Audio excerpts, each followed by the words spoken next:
बिस्मिल्लाहिर्रहमानिर्रहीम। अस्सलाम वालेकुम दोस्तों, मैं Mariz Salim. Welcome to my YouTube channel novel orchid. कैसे आप सब लोग? जीत पढ़ते हैं नावल। अब इससे पहले अगर आपने मेरे चैनल नावल ऑर्चिड को सब्सक्राइब नहीं किया तो सब्सक्राइब कर लें और साथ में बेल आइकन भी प्रेस कर लें ताकि आने वाली वीडियो आपको मिलती रहे। तो अपना नावल स्टार्ट करते हैं। किधर क्या निकल जाओ हमारा यहाँ से। तुमसे शादी करके तो मैंने ज़िंदगी का सबसे ज़्यादा खसारे का सौदा किया। ज़िंदगी हराम करके रखती है तुमने, मेरी जहन्नम बना दिया इस घर को। अब्बास अहमद जुनूनी अंदाज में चिल्लाए। लगता ही नहीं था कि वो शख्स है जिसके अखलाक व इतवार की तारीफ हल्का हबाब करते नहीं थकते थे। हमारा इससे भी ज़्यादा ज़ोर से चिल्लाई। और तुम अब्बास, तुमने ख्वाब दिखाकर मुझे फंसाया, वरना तुम जैसे थर्ड क्लास मर्द के साथ मेरा भला गुजारा हो सकता था? कैसे तुम आगे पीछे फिरते थे, मेरे मिन्नतें करते हुए नहीं थकते थे। ठीक कहा है बुजुर्गों ने, जो चीज़ आसानी से हासिल हो जाए इसकी कदर नहीं होती। जहन्नम तो तुमने मेरी ज़िंदगी बना दी, पता नहीं कब तुमसे छुटकारा मिलेगा। नफरत ने हमारा का खूबसूरत चेहरा बिगाड़ दिया था। छुटकारा तो मैं तुम्हें अभी दे सकता हूँ मैडम अमारा, अब्बास ने दांत पीछे। तो दे दो, किस इंतज़ार किस बात का है? अब भी कितने लोग मेरी राहों में पलके बिछाए खड़े हैं। तुम्हारा क्या ख्याल है कि शादी के बाद कोई मुझे पूछेगा नहीं? तुम मुझे कैद करके इस घर में रख लोगे? अमारा के जहन में बुझी हुई आवाज़ आई। तुम्हें कौन कैद कर सकता है? आज़ाद पंछी हो तुम तो। अगर घर में रहना जानती तो ये घर जन्नत ना बन जाता। अब्बास की आवाज़ मध्यम हो गई। तो तुम रह लो घर में, मगर तुम्हें क्लब और क्लब की तितलियों से फुर्सत मिले तो घर की तरफ तवज्जो दो। और तुम चाहते हो कि मैं तन्हा इस घर में सड़ती रहूँ? नहीं अब्बास अहमद, ऐसा नहीं हो सकता। भाड़ में जाओ मेरी तरफ से तुम। अब्बास अहमद ने बेडरूम का दरवाज़ा जोर से बंद किया और दूसरे बेडरूम में चला गया। अब्बास अहमद, अल्लाह करे तुम मर जाओ। जान के नहीं छोड़ दे तुम मेरी। धमकियाँ देते हो, कभी अपनी इस पर अमल भी कर लिया करो अगर। और एक इस अपनी लाडली को मेरी जान का अजाब बनाकर मेरे साथ चिपका दिया। तुम्हारा क्या ख्याल है कि मैं इसको पालूंगी? हरगिज़ नहीं।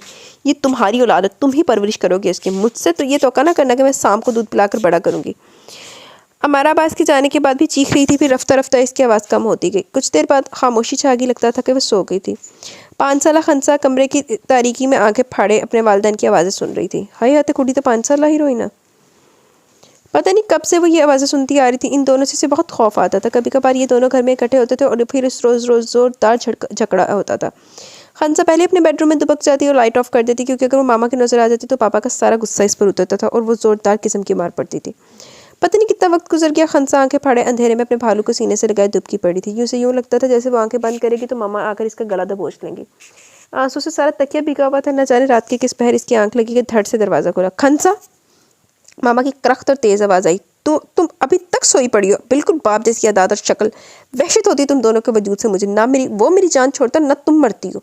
अमारा का चेहरा नफरत की वजह से बिगड़ गया था। खंसा, मैं तुमसे कह रही हूँ, दीवारों से बातें नहीं कर रही। अमारा चीखी और खींचकर कंबल अलग किया। खंसा, जो कंबल के साथ चिमटी सोई हुई थी, कंबल के साथ ही ज़मीन पर आ रही गड़बड़ा कर उठी, मगर पूरी तौर पर बेदार होने से पहले ज़ोरदार थप्पड़ इसके मुँह पर पड़ा। खंसा के होश ठिकाने आ गए, नींद आंखों से गायब हो गई। मामा सॉरी मामा। वो सर झुकाए खड़ी थी बगैर किसी कसूर के। किस कदर गैर जिम्मेदार लड़की हो तुम। 8:30 हो गए, कभी स्कूल भी जाती हो या नहीं? जाती हूँ, मिनमिनाती आवाज़ निकली। हमारा थोड़ी देर से घूरती, फिर बड़बड़ाई। तुम्हारी वजह से इस अजाब में पड़ी हूँ मैं, वरना बहुत पहले ये बात को ठोकर मारकर जा चुकी होती। छोड़ने का सोचा तो तुम दुनिया में आ गए। मेरी इस अजियतनाक ज़िंदगी का वाहिद जिम्मेदार तुम हो, सिर्फ तुम।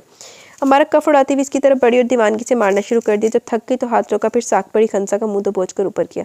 अगर तुम ना होती तो मैं कब की आज़ाद हो चुकी होती। और मगर तुम्हारा बाप तुम्हारी वजह से मुझे तलाक नहीं देता। मेरी बेबसी से लुत्फ उठाता है। नहीं बर्दाश्त होती मुझसे तुम्हारी बाप की मौजूदगी। नफरत है मुझे तुम्हारी शक्ल से, जिसमें तुम्हारे बाप का अक्स झलकता है। और इसे ज़मीन पर फेंक कर बाहर निकल गई।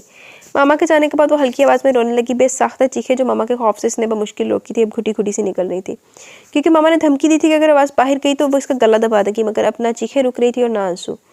रात को इसी डर से वो जल्दी बेडरूम में घुस गई थी, मगर मामा अपना डिप्रेशन निकालने के लिए इसे ढूंढ ही निकालती थी। दुर लानत है दरी माँ, दरी मामा भी मार्केट चाहती है। दरे बंदे तो ऐसे लोगों को तो अल्लाह पाक ना, ऐसे लोग डिजर्व नहीं करते औलाद की नेमत को।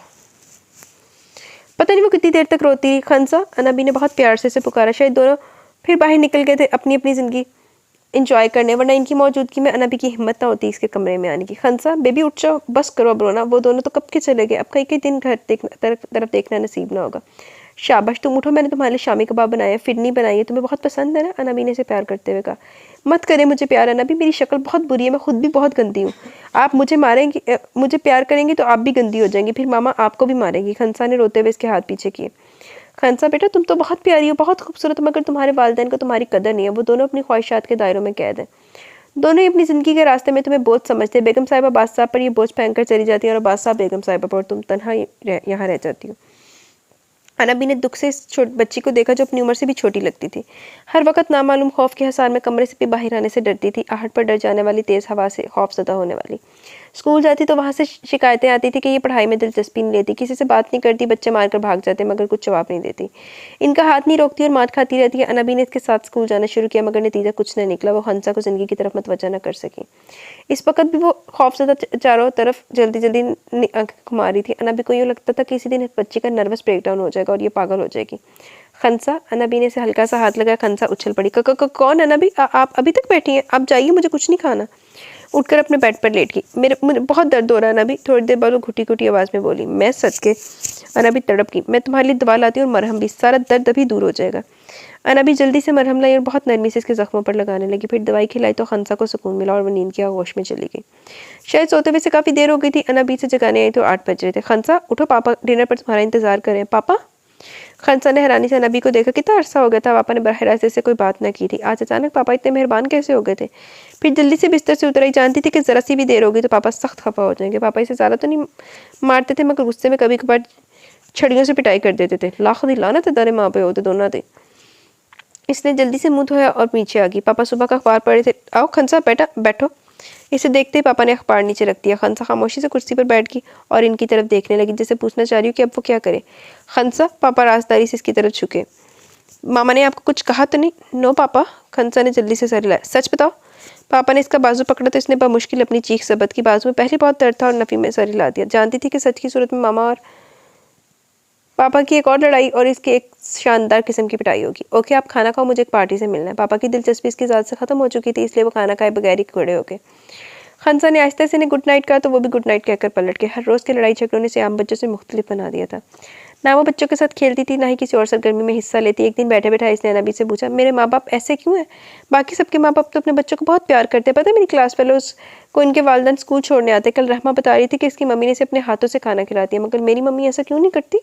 अनबी, मेरी शदीद तरीन ख्वाहिश है कि मेरी मम्मी अपने हाथों से खाना खिलाती, मुझे अपने साथ सुलाए। तो बेबी आप मेरे हाथों से खाना खा लिया करें। अनबी ने प्यार से इसके बाल दुरुस्त किए। नहीं अनबी, आप मेरी मम्मी थोड़ी है। खंसा बोर हो गई। खंसा, नीचे से मम्मी की तेज़ आवाज़ उभरी। ओह मामा आ गई। खंसा तेरी से बाहर की जानिब लपकी। यस मामा। मामा के सामने जाकर खड़ी हो गई। यस मामा की बच्ची। मामा ने झपट कर इसके बाल पकड़े। तुम्हारी प्रिंसिपल का लेटर है कि कल तुमने स्कूल में एक बच्चे की पिटाई की है। मामा वो मुझे मारा था, मुझे तकलीफ हो रही थी, मैंने तो बस 1-2 थप्पड़ ही से मारे थे। खंसा ने वजाहत की। हाँ और तुम्हारी प्रिंसिपल झूठी है, इतनी सी बात पर वो तुम्हारी शिकायत भेजेगी। खंसा मैं तुमसे तंग आ गई। मैं रोज़ रोज़ तुम्हारे स्कूल के चक्कर नहीं लगा सकती और ना ही तुम्हारी शिकायतें सुन सकती हूँ। बस कल से तुम्हारा स्कूल जाना बंद। ट्यूटर घर पर पढ़ाने के लिए आएगा और तुम्हारी इस गलती की पूरी सज़ा तुम्हें मिलेगी ताकि आइंदा तुम इस किस्म की गलती ना करो। हमारे इसे घसीटती हुई स्टोर रूम के पास लाई और वहाँ इसे बंद कर दिया। कल तक अब तुम यहाँ ही बंद रहोगी, ना तुम्हें खाना मिलेगा और ना ही कुछ पीने के लिए। अमारा ने सफाकी से कहा और इसके इल्तजाम को नज़रअंदाज करती बाहर चलेगी। ऐसा गी माँ ना खंसा दे, लानती औरत। खंसा चीखती रही, मामा मुझे माफ़ कर दे, आइंदा ऐसी गलती नहीं होगी। यहाँ बहुत अंधेरा, मुझे यहाँ से बाहर निकाले, मैं मर जाऊँगी। मगर मामा सुकून से रसाला पड़ती रही। शायद इसके अंदर की ममता बिल्कुल दम तोड़ चुकी थी। खंसा इसके लिए सिर्फ अब्बास की बेटी थी। इसे इज़्ज़त देकर वो तसव्वुर करती थी वो अब्बास को इज़्ज़त दे रही है, हालांकि बदले ले रही है। खंसा का दम घुट रहा था, कहीं से भी तो रोशनी नहीं आ रही थी। इसने घबरा कर रोना शुरू कर दिया। अचानक इसे अपने पाँव पर कोई चीज़ रिंगती हुई महसूस हुई और वो अपनी ज़ोरदार चीख पर काबू न पा सकी और पाँव को ज़ोर से झटका। पता नहीं क्या चीज़ थी। उछलकर दूर जा गिरी। वो अंधेरे में टटोल कर एक टूटे हुए संदूक पर बैठ गई। सुबह से शायद शाम हो गई। वो भूखी प्यासी वहाँ कैद थी। वक्फे वक्फे से मामा की आवाज़ आती देती, मगर मामा ने इसकी तरफ से कान बंद कर लिए। रात को नबी हमारे के सामने हाथ जोड़कर खड़ी होगी। खुदा का वास्ता बेगम साहब इसे माफ़ कर दे, बच्ची की गलती हो जाती है। मैं आपसे वादा करती हूँ कि वो कोई गलती नहीं करेगी, सिर्फ एक बार इसे माफ़ कर दे। हमारे ने बेजारी से नबी की तरफ देखा और स्टोर की चाबी इसकी तरफ फेंकी। अब आइंदा इसने कोई गलती की तो इसके साथ साथ मैं तुम्हें भी सजा दूंगी। जी बेगम साहिबा। इन्होंने झपट कर चाबी उठाई, दरवाज़ा खोलकर लाइट ऑन की। खंसा टूटे हुए संदूक पर नीम बेहोशी के आलम में पड़ी थी। अनबी ने झपट कर इसके पास गई और इसे सीधा किया। वो आहिस्ता आहिस्ता बोली थी, मामा प्लीज़ मुझे माफ़ कर दे, प्लीज़ मामा मुझे माफ़ कर दे। अनबी की आंखों में आंसू आ गए। इन्होंने बुखार में तपती खंसा को उठाया और कमरे में आई। अमारा को इसलिए इतला न दी कि खंसा की बीमारी का इन पर कोई असर नहीं होता था। इधर दे इतला नहीं, इधर दे जुतियाँ देनियाँ चाहिए। अनबी सारी रात इसके सराहने बैठी थी, ठंडे पानी की पट्टियाँ रखती रही। सुबह के करीब इसकी हालत संभली तो अनबी ने बेख्तियार खुदा का शुक्र अदा किया। इस दिन के बाद से तो खंसा कभी घर से न निकली होगी। ट्यूटर घर पर आकर बहुत खामोशी से जो कुछ पढ़ाता पढ़ लेती, सारा दिन कमरों में चकराती फिरती थी। वक्त गुजरता रहा। खंसा के वालिदैन अलहदा हुए, ना ही खंसा के वालिदैन अलहदा हुए, ना ही इनके लड़ाई झगड़े कम हुए। खंसा ने मैट्रिक की किताबें पढ़नी शुरू कर दी थी, मगर वो इतनी खौफजदा खामोश तबे थी। अगर किसी दिन अनबी से बात ना करे तो वो बोलना ही भूल जाए। खामोशी से एक एक चीज़ को देखती रहती। जैसे ही मामा पापा घर में दाखिल होते वो अपने कमरे में बंद हो जाती। हर नए झगड़े के बाद अमारा इसका दरवाज़ा पीटती थी। शायद बचपन की तरह इसे मारकर अपना डिप्रेशन कम करना चाहती थी, मगर खंसा इनकी बेतहाशा गालियाँ खाकर भी दरवाज़ा नहीं खोलती। बचपन की रीसें अभी तक इसके जिस्म से उठती थी और इसे बेचैन करती थी। खंसा, अमारा ने आवाज़ दी। किचन से निकलती खंसा के कदम रुक गए, मगर वो अमारा के करीब ना गई। जैसे करीब जाती अमारा इसे खा जाएगी। अमारा इसे थोड़ी देर गुस्से से घूरती रही, फिर बोली, पापा कहाँ हैं तुम्हारे? मुझे अरसा हो गया इनको देखे हुए, खंसा ने आहिस्ता से जवाब दिया। ये कैसे हो सकता है कि तुम इनके मामूलात से वाकिफ ना हो? बहुत लाडली हो इनकी। लहजे में हकारत छलक रही थी। गलत फहमी है आपकी कि मैं इनकी लाडली हूँ। इनके ख्याल में मेरी शक्ल आपसे मिलती है, इसलिए वो मेरी शक्ल भी देखना पसंद नहीं करते। झूठ, अमारा चिल्लाई। तुम्हारी शक्ल तुम्हारे बाप से मिलती है, वही नहुसत तुम्हारी शक्ल पर बिछाई रहती है। खंसा के हलक में आंसू की नमी फैल सी गई। अटकते हुए बोली, मामा क्या मैं आपकी सगी बेटी हूँ? यही तो मुसीबत है, वरना मैं तुम्हें कब की छोड़कर जा चुकी होती। इदा दे तू नाल रहना, तू छड़ के चली जा जेड़ी तेरी ज़ात एहसान कर रही है। लानती औरत। इस शख्स की ज़िंदगी को इतने साल जाने मैंने कैसे बर्दाश्त किया ज़िंदगी में। अमारा अपनी कनपट्टी दबाने लगी। खंसा खामोशी से उठकर अपने कमरे में आ गई। जानती थी कि अब सारा दिन मामा ने पापा को और इसको कोसना है। खंसा बेटी, अनाबी की आवाज़ ने इसे ख्वाबों की दुनिया से निकाला जो गालबन इसे दूध देने के लिए आई थी। खंसा ने तवील सांस ली और बेड पर बैठ गई। नीचे से जोरदार आवाज़ें आ रही थी। गालबन पापा घर आ गए थे। खंसा ने सोचा मामा पापा जोर जोर से चीख रहे थे। अमारा कह रही थी कि अब्बास ने किसी नीलम से शादी कर ली। पापा कह रहे थे कि अमारा ने किसी आरिफ के साथ शादी का प्रोग्राम सेट कर रखा है। खंसा का सर झुक गया। इसे शर्मिंदगी महसूस हो रही थी। ये कैसे लोग थे? बेटी की किसी को परवाह नहीं। बाप ने किसी और के साथ शादी कर रखी थी और माँ किसी और के साथ शादी के प्रोग्राम सेट कर रही थी। और वो कहाँ थी इन दोनों के दरमियान? किसी को इसका ख्याल नहीं था। इनमें से कोई भी अपनी ख्वाहिशात से बाहर झांक कर इन्हें नहीं देख रहा था। इसकी तरफ मतवज्जा ना था। अगर इन दोनों ने शादी कर ली तो इसका क्या बनेगा? वो किसके पास रहेगी? ठीक है, दोनों लड़ते थे, कई कई दिन घर नहीं आते थे, मगर दुनिया के सामने उसके माँ बाप की हैसियत से मौजूद तो थे। अगर वो दोनों अलहदा हो गए तो वो कहाँ जाएगी? खंसा बेचैनी से पागलों की तरह कमरे में चक्कर लगा रही थी। अनबी से इसकी हालत देखी न जा रही थी। बेपनाह वहशत इसके चेहरे से झलक रही थी। खौफ से अंदेशों से वो कांप रही थी। वो अनबी के पास आ खड़ी थी। क्या मेरी माँ बाप की ज़बरदस्ती किसी ने शादी करवाई थी? खंसा की आवाज़ फटी फटी थी। नहीं बेटा।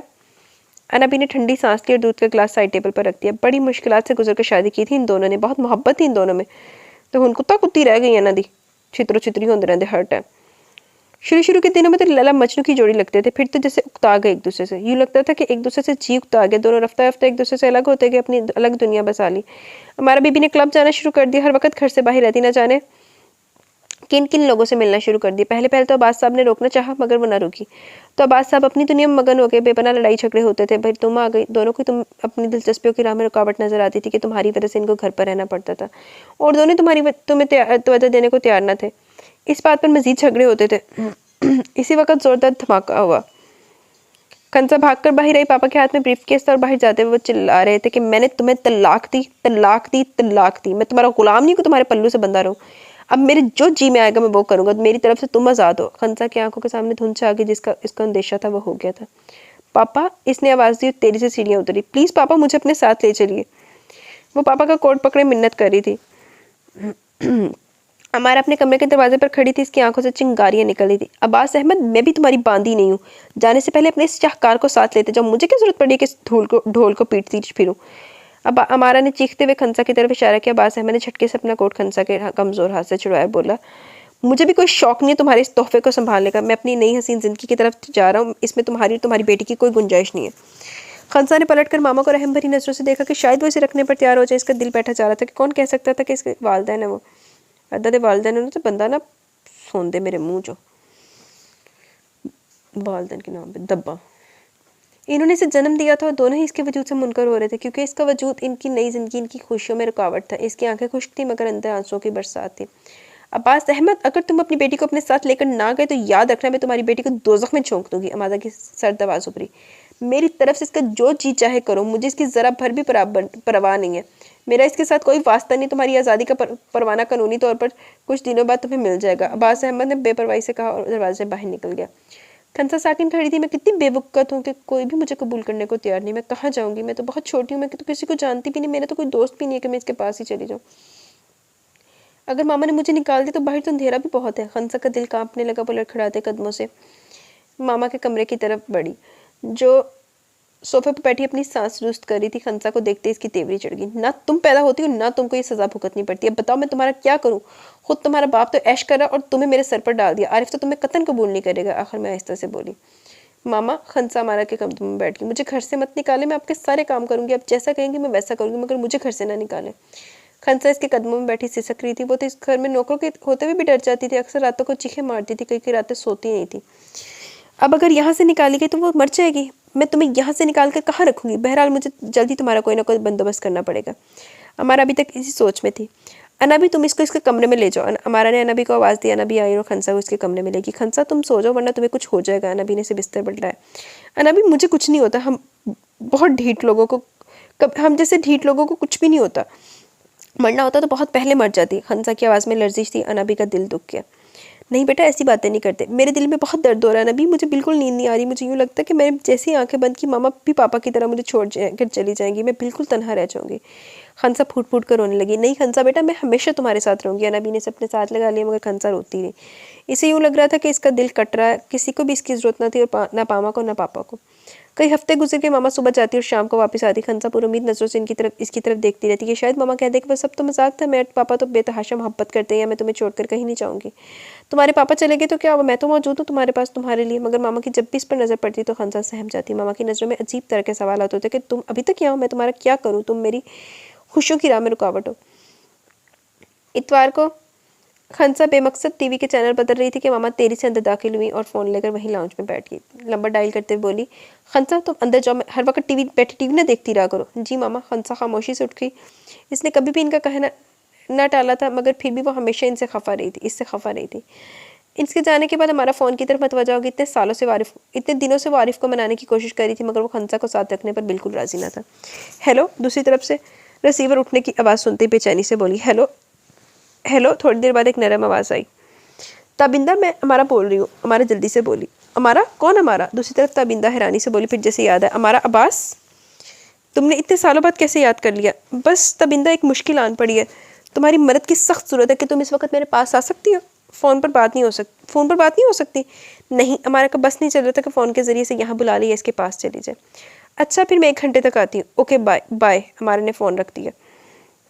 ताबिंदा इसकी सगी चचाजाद बहन थी, जिसने जैसे ही अब्बास से शादी की पिछले सब रिश्तों को भुला दिया। हालांकि ताबिंदा इसकी बेहतरीन दोस्त भी रही थी और इस शहर में इसकी शादी हुई थी, मगर फिर भी वो कभी इससे मिलने नहीं गई। 1-2 दफ़ा वो आई तो अमारा ने इसे सही तरह से अहमियत ही नहीं दी, तो इसने आना ही छोड़ दिया। यहाँ तक कि ताबिंदा के शौहर का इंतकाल हो गया, मगर अमारा से इसके पुरसे के लिए भी नहीं गई। आज खंसा के लिए से अचानक ताबिंदा का ख्याल आया। इसके फ़ोन नंबर की तलाश में सारा शहर छान मारा और आज मिलते इसका फ़ोन कर डाला। अब बेचैनी से टहल टहल कर इसका इंतजार कर रही थी। खंसा दरवाजे से लगी से देख रही थी। इसका दिल कह रहा था मामा इसको निकालने की तैयारियां कर रही हैं। आखिर मामा मुझसे इतना तंग क्यों है? वो मुझे अपने पास क्यों नहीं रखना चाहती? वो क्यों ये नहीं सोचती कि मैं अभी बहुत छोटी हूँ, मैं इनके बगैर कैसे रह सकती हूँ? मैं तो पापा की तरह इनसे लड़ती भी नहीं हूँ, फिर भी वो मुझसे इतनी बेजार क्यों है? वो मुझे घर से क्यों निकालना चाहती हैं? खंसा आंखों में नमी लिए कमरे के अंदर चली गई और खिड़की से बाहर देखने लगी। वैसे ये दोनों जो इस तरह कर रहे हैं ना, ये हमेशा औलाद के लिए तरसेंगे ही। जो इनको दी भी औलाद की कदर नहीं है ना, तो उन्होंने फिर अल्लाह फिर उन्होंने दसेगा। पोर्ट्स में कोई नई गाड़ी आकर रुकी। खंसा ने इस कलर की गाड़ी अपने घर में पहले कभी नहीं देखी थी। शायद वो आंटी हैं जिनका मामा जिक्र करती रहती है, इसने सोचा। मगर गाड़ी से कोई सोबर सी खातून उतरी। ये कौन है? क्या मामा ने फ़ोन करके इनको बुलाया? खंसा हर चीज़ पर गौर करने की कोशिश कर रही थी। फिर खंसा ने खिड़की पर सर टका दिया। वो बहुत थक गई थी। मैं बहुत बदसूरत लड़की हूँ, बहुत बुरी, कोई भी मुझसे खुश नहीं है, कोई भी मुझे अपने पास रखने को तैयार नहीं होता। शायद मामा मुझे इन खतून के सपुर्द करना चाहती है। ठंडी हवा सर्द हवा खंसा के चेहरे से टकरा रही थी, मगर खंसा को बिल्कुल भी सर्दी नहीं लग रही थी। इसे लग रहा था कि गर्म हवा के झोंके इसके चेहरे को छू रहे हैं। झटके से वो बराबर हो गया, पर्दा बराबर हो गया वो बेड पर आकर लेट गई। आंसू रवानी से बह रहे थे, मगर इसे कोई एहसास नहीं था। अमारा ताबिंदा को देखकर बहुत खुशी हुई, आगे बढ़कर इसके गले मिली। तुम सोच भी नहीं सकती ताबिंदा कि तुम्हें देखकर मुझे कितनी खुशी हो रही है। हमारा वाकई बहुत खुश थी। झूठ मत बोलो, हमारा मुझसे इतनी मोहब्बत होती तो इस एक शहर के अंदर रहते हुए भी तुम मुझे इतने सालों के बाद याद न करती। ताबिंदा ने शिकवा किया। क्या बताऊँ ताबिंदा, किन उलझनों में गिरफ्तार हूँ। हमारे ने ठंडी सांस ली। तुम और उलझने रहने दो हमारा, तुम्हारी तो मोहब्बत की शादी थी, सारा खानदान तुम पर रश करता था। आखिर एक रईस ज़्यादा तुम्हें पसंद करता था। तुमने तो ताया और ताई की भी एक ना सुनी। ताया जी इसी गम में मर गए, मगर तुमने अब्बास अहमद से शादी करके छोड़ी।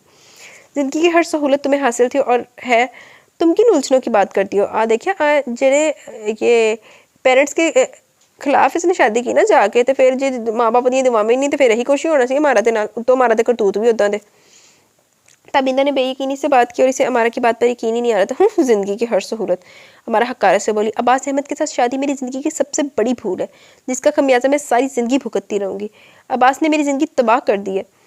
ज़िंदगी शादी के बाद खुद सारा वक्त अपनी गर्लफ्रेंड के साथ गुजारता था और चाहता था कि मैं नेक परवीन बनी घर पे इसका इंतज़ार करती रहूँ, टीबी ज़दा होकर मर जाऊँ। अगर खंसा की जंजीर मेरे पद्मों में ना होती तो मैं कब की से छोड़कर जा चुकी होती। खैर खसकम जहाँ पाक तलाक दे दी इसने मुझे, इस मॉडल गर्ल नीलम के पीछे।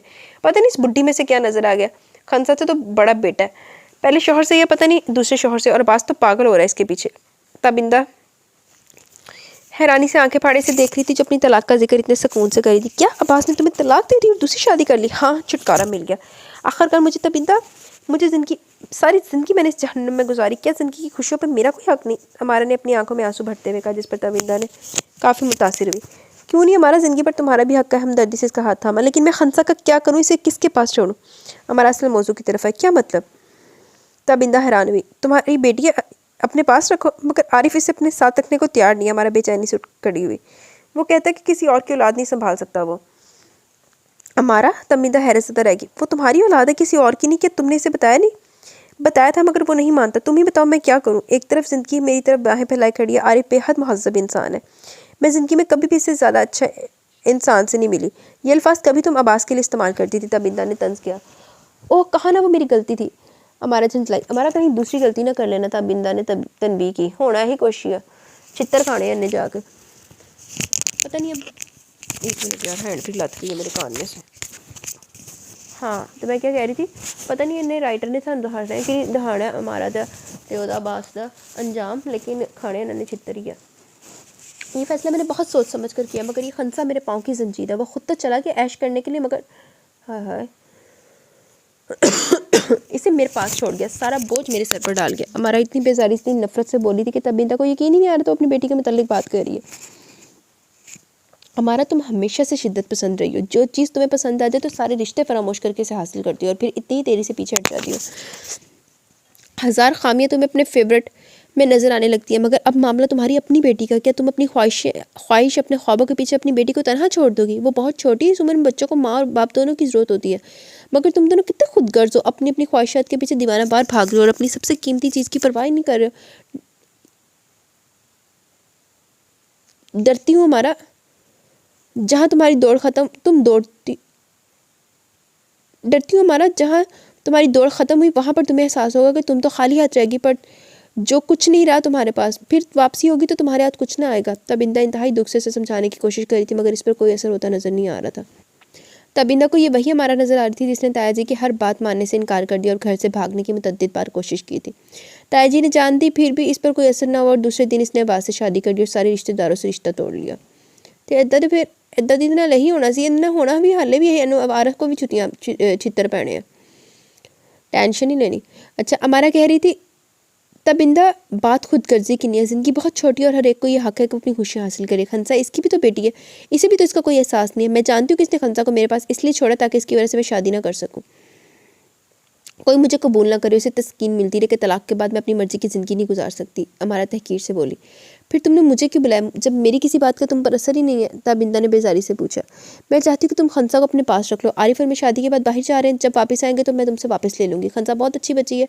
हमारा ने जल्दी से अपना अक्सर मकसद बयान किया। मगर मैं इसे कैसे रख सकती हूँ? मैं अगले माह इंग्लैंड जा रही हूँ, वहाँ मेरा एक छोटा सा ऑपरेशन हुआ, फिर शायद भाई की बेटी की वहाँ शादी है। तुम्हें शायद भाई तो याद होंगे, मेरे बड़े भाई। वहाँ से फारिग होकर हज के लिए जाऊँगी। तकरीबन साल के बाद मेरी वापसी होगी। घर में मेरा बेटा आबिस, 2 बेटियों की मैंने शादी कर दी, दोनों मुल्क से बाहर है। बड़ा बेटा भी शादी के बाद अपनी जॉब की वजह से अलहदा रहता है। आबिस भी CSS की तैयारी कर रहा है।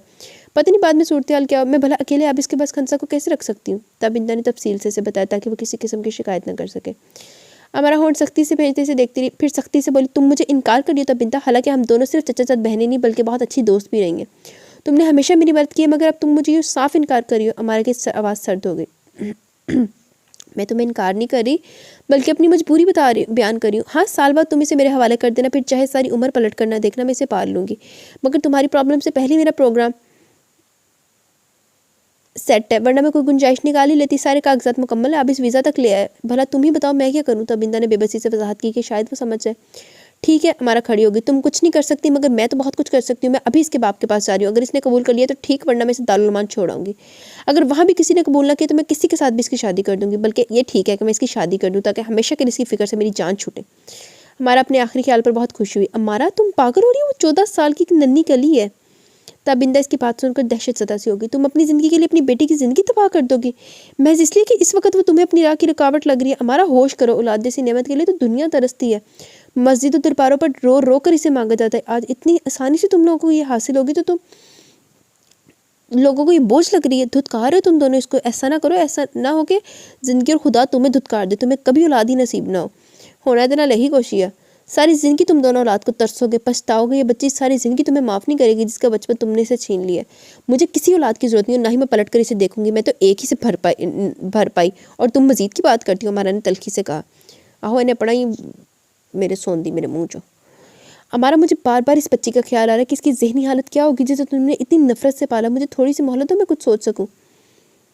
मैं चंद दिनों बाद तुमसे रब्ता करूंगी। हमारा तुम्हें खुदा का वास्ता कि इस बच्ची के मुतालिक इतनी जल्दी फैसला ना करना। ताबिंदा को लगे जैसे इसका दिल इस बच्ची के लिए दुख पर फट जाएगा। अच्छा मैं चलती हूँ।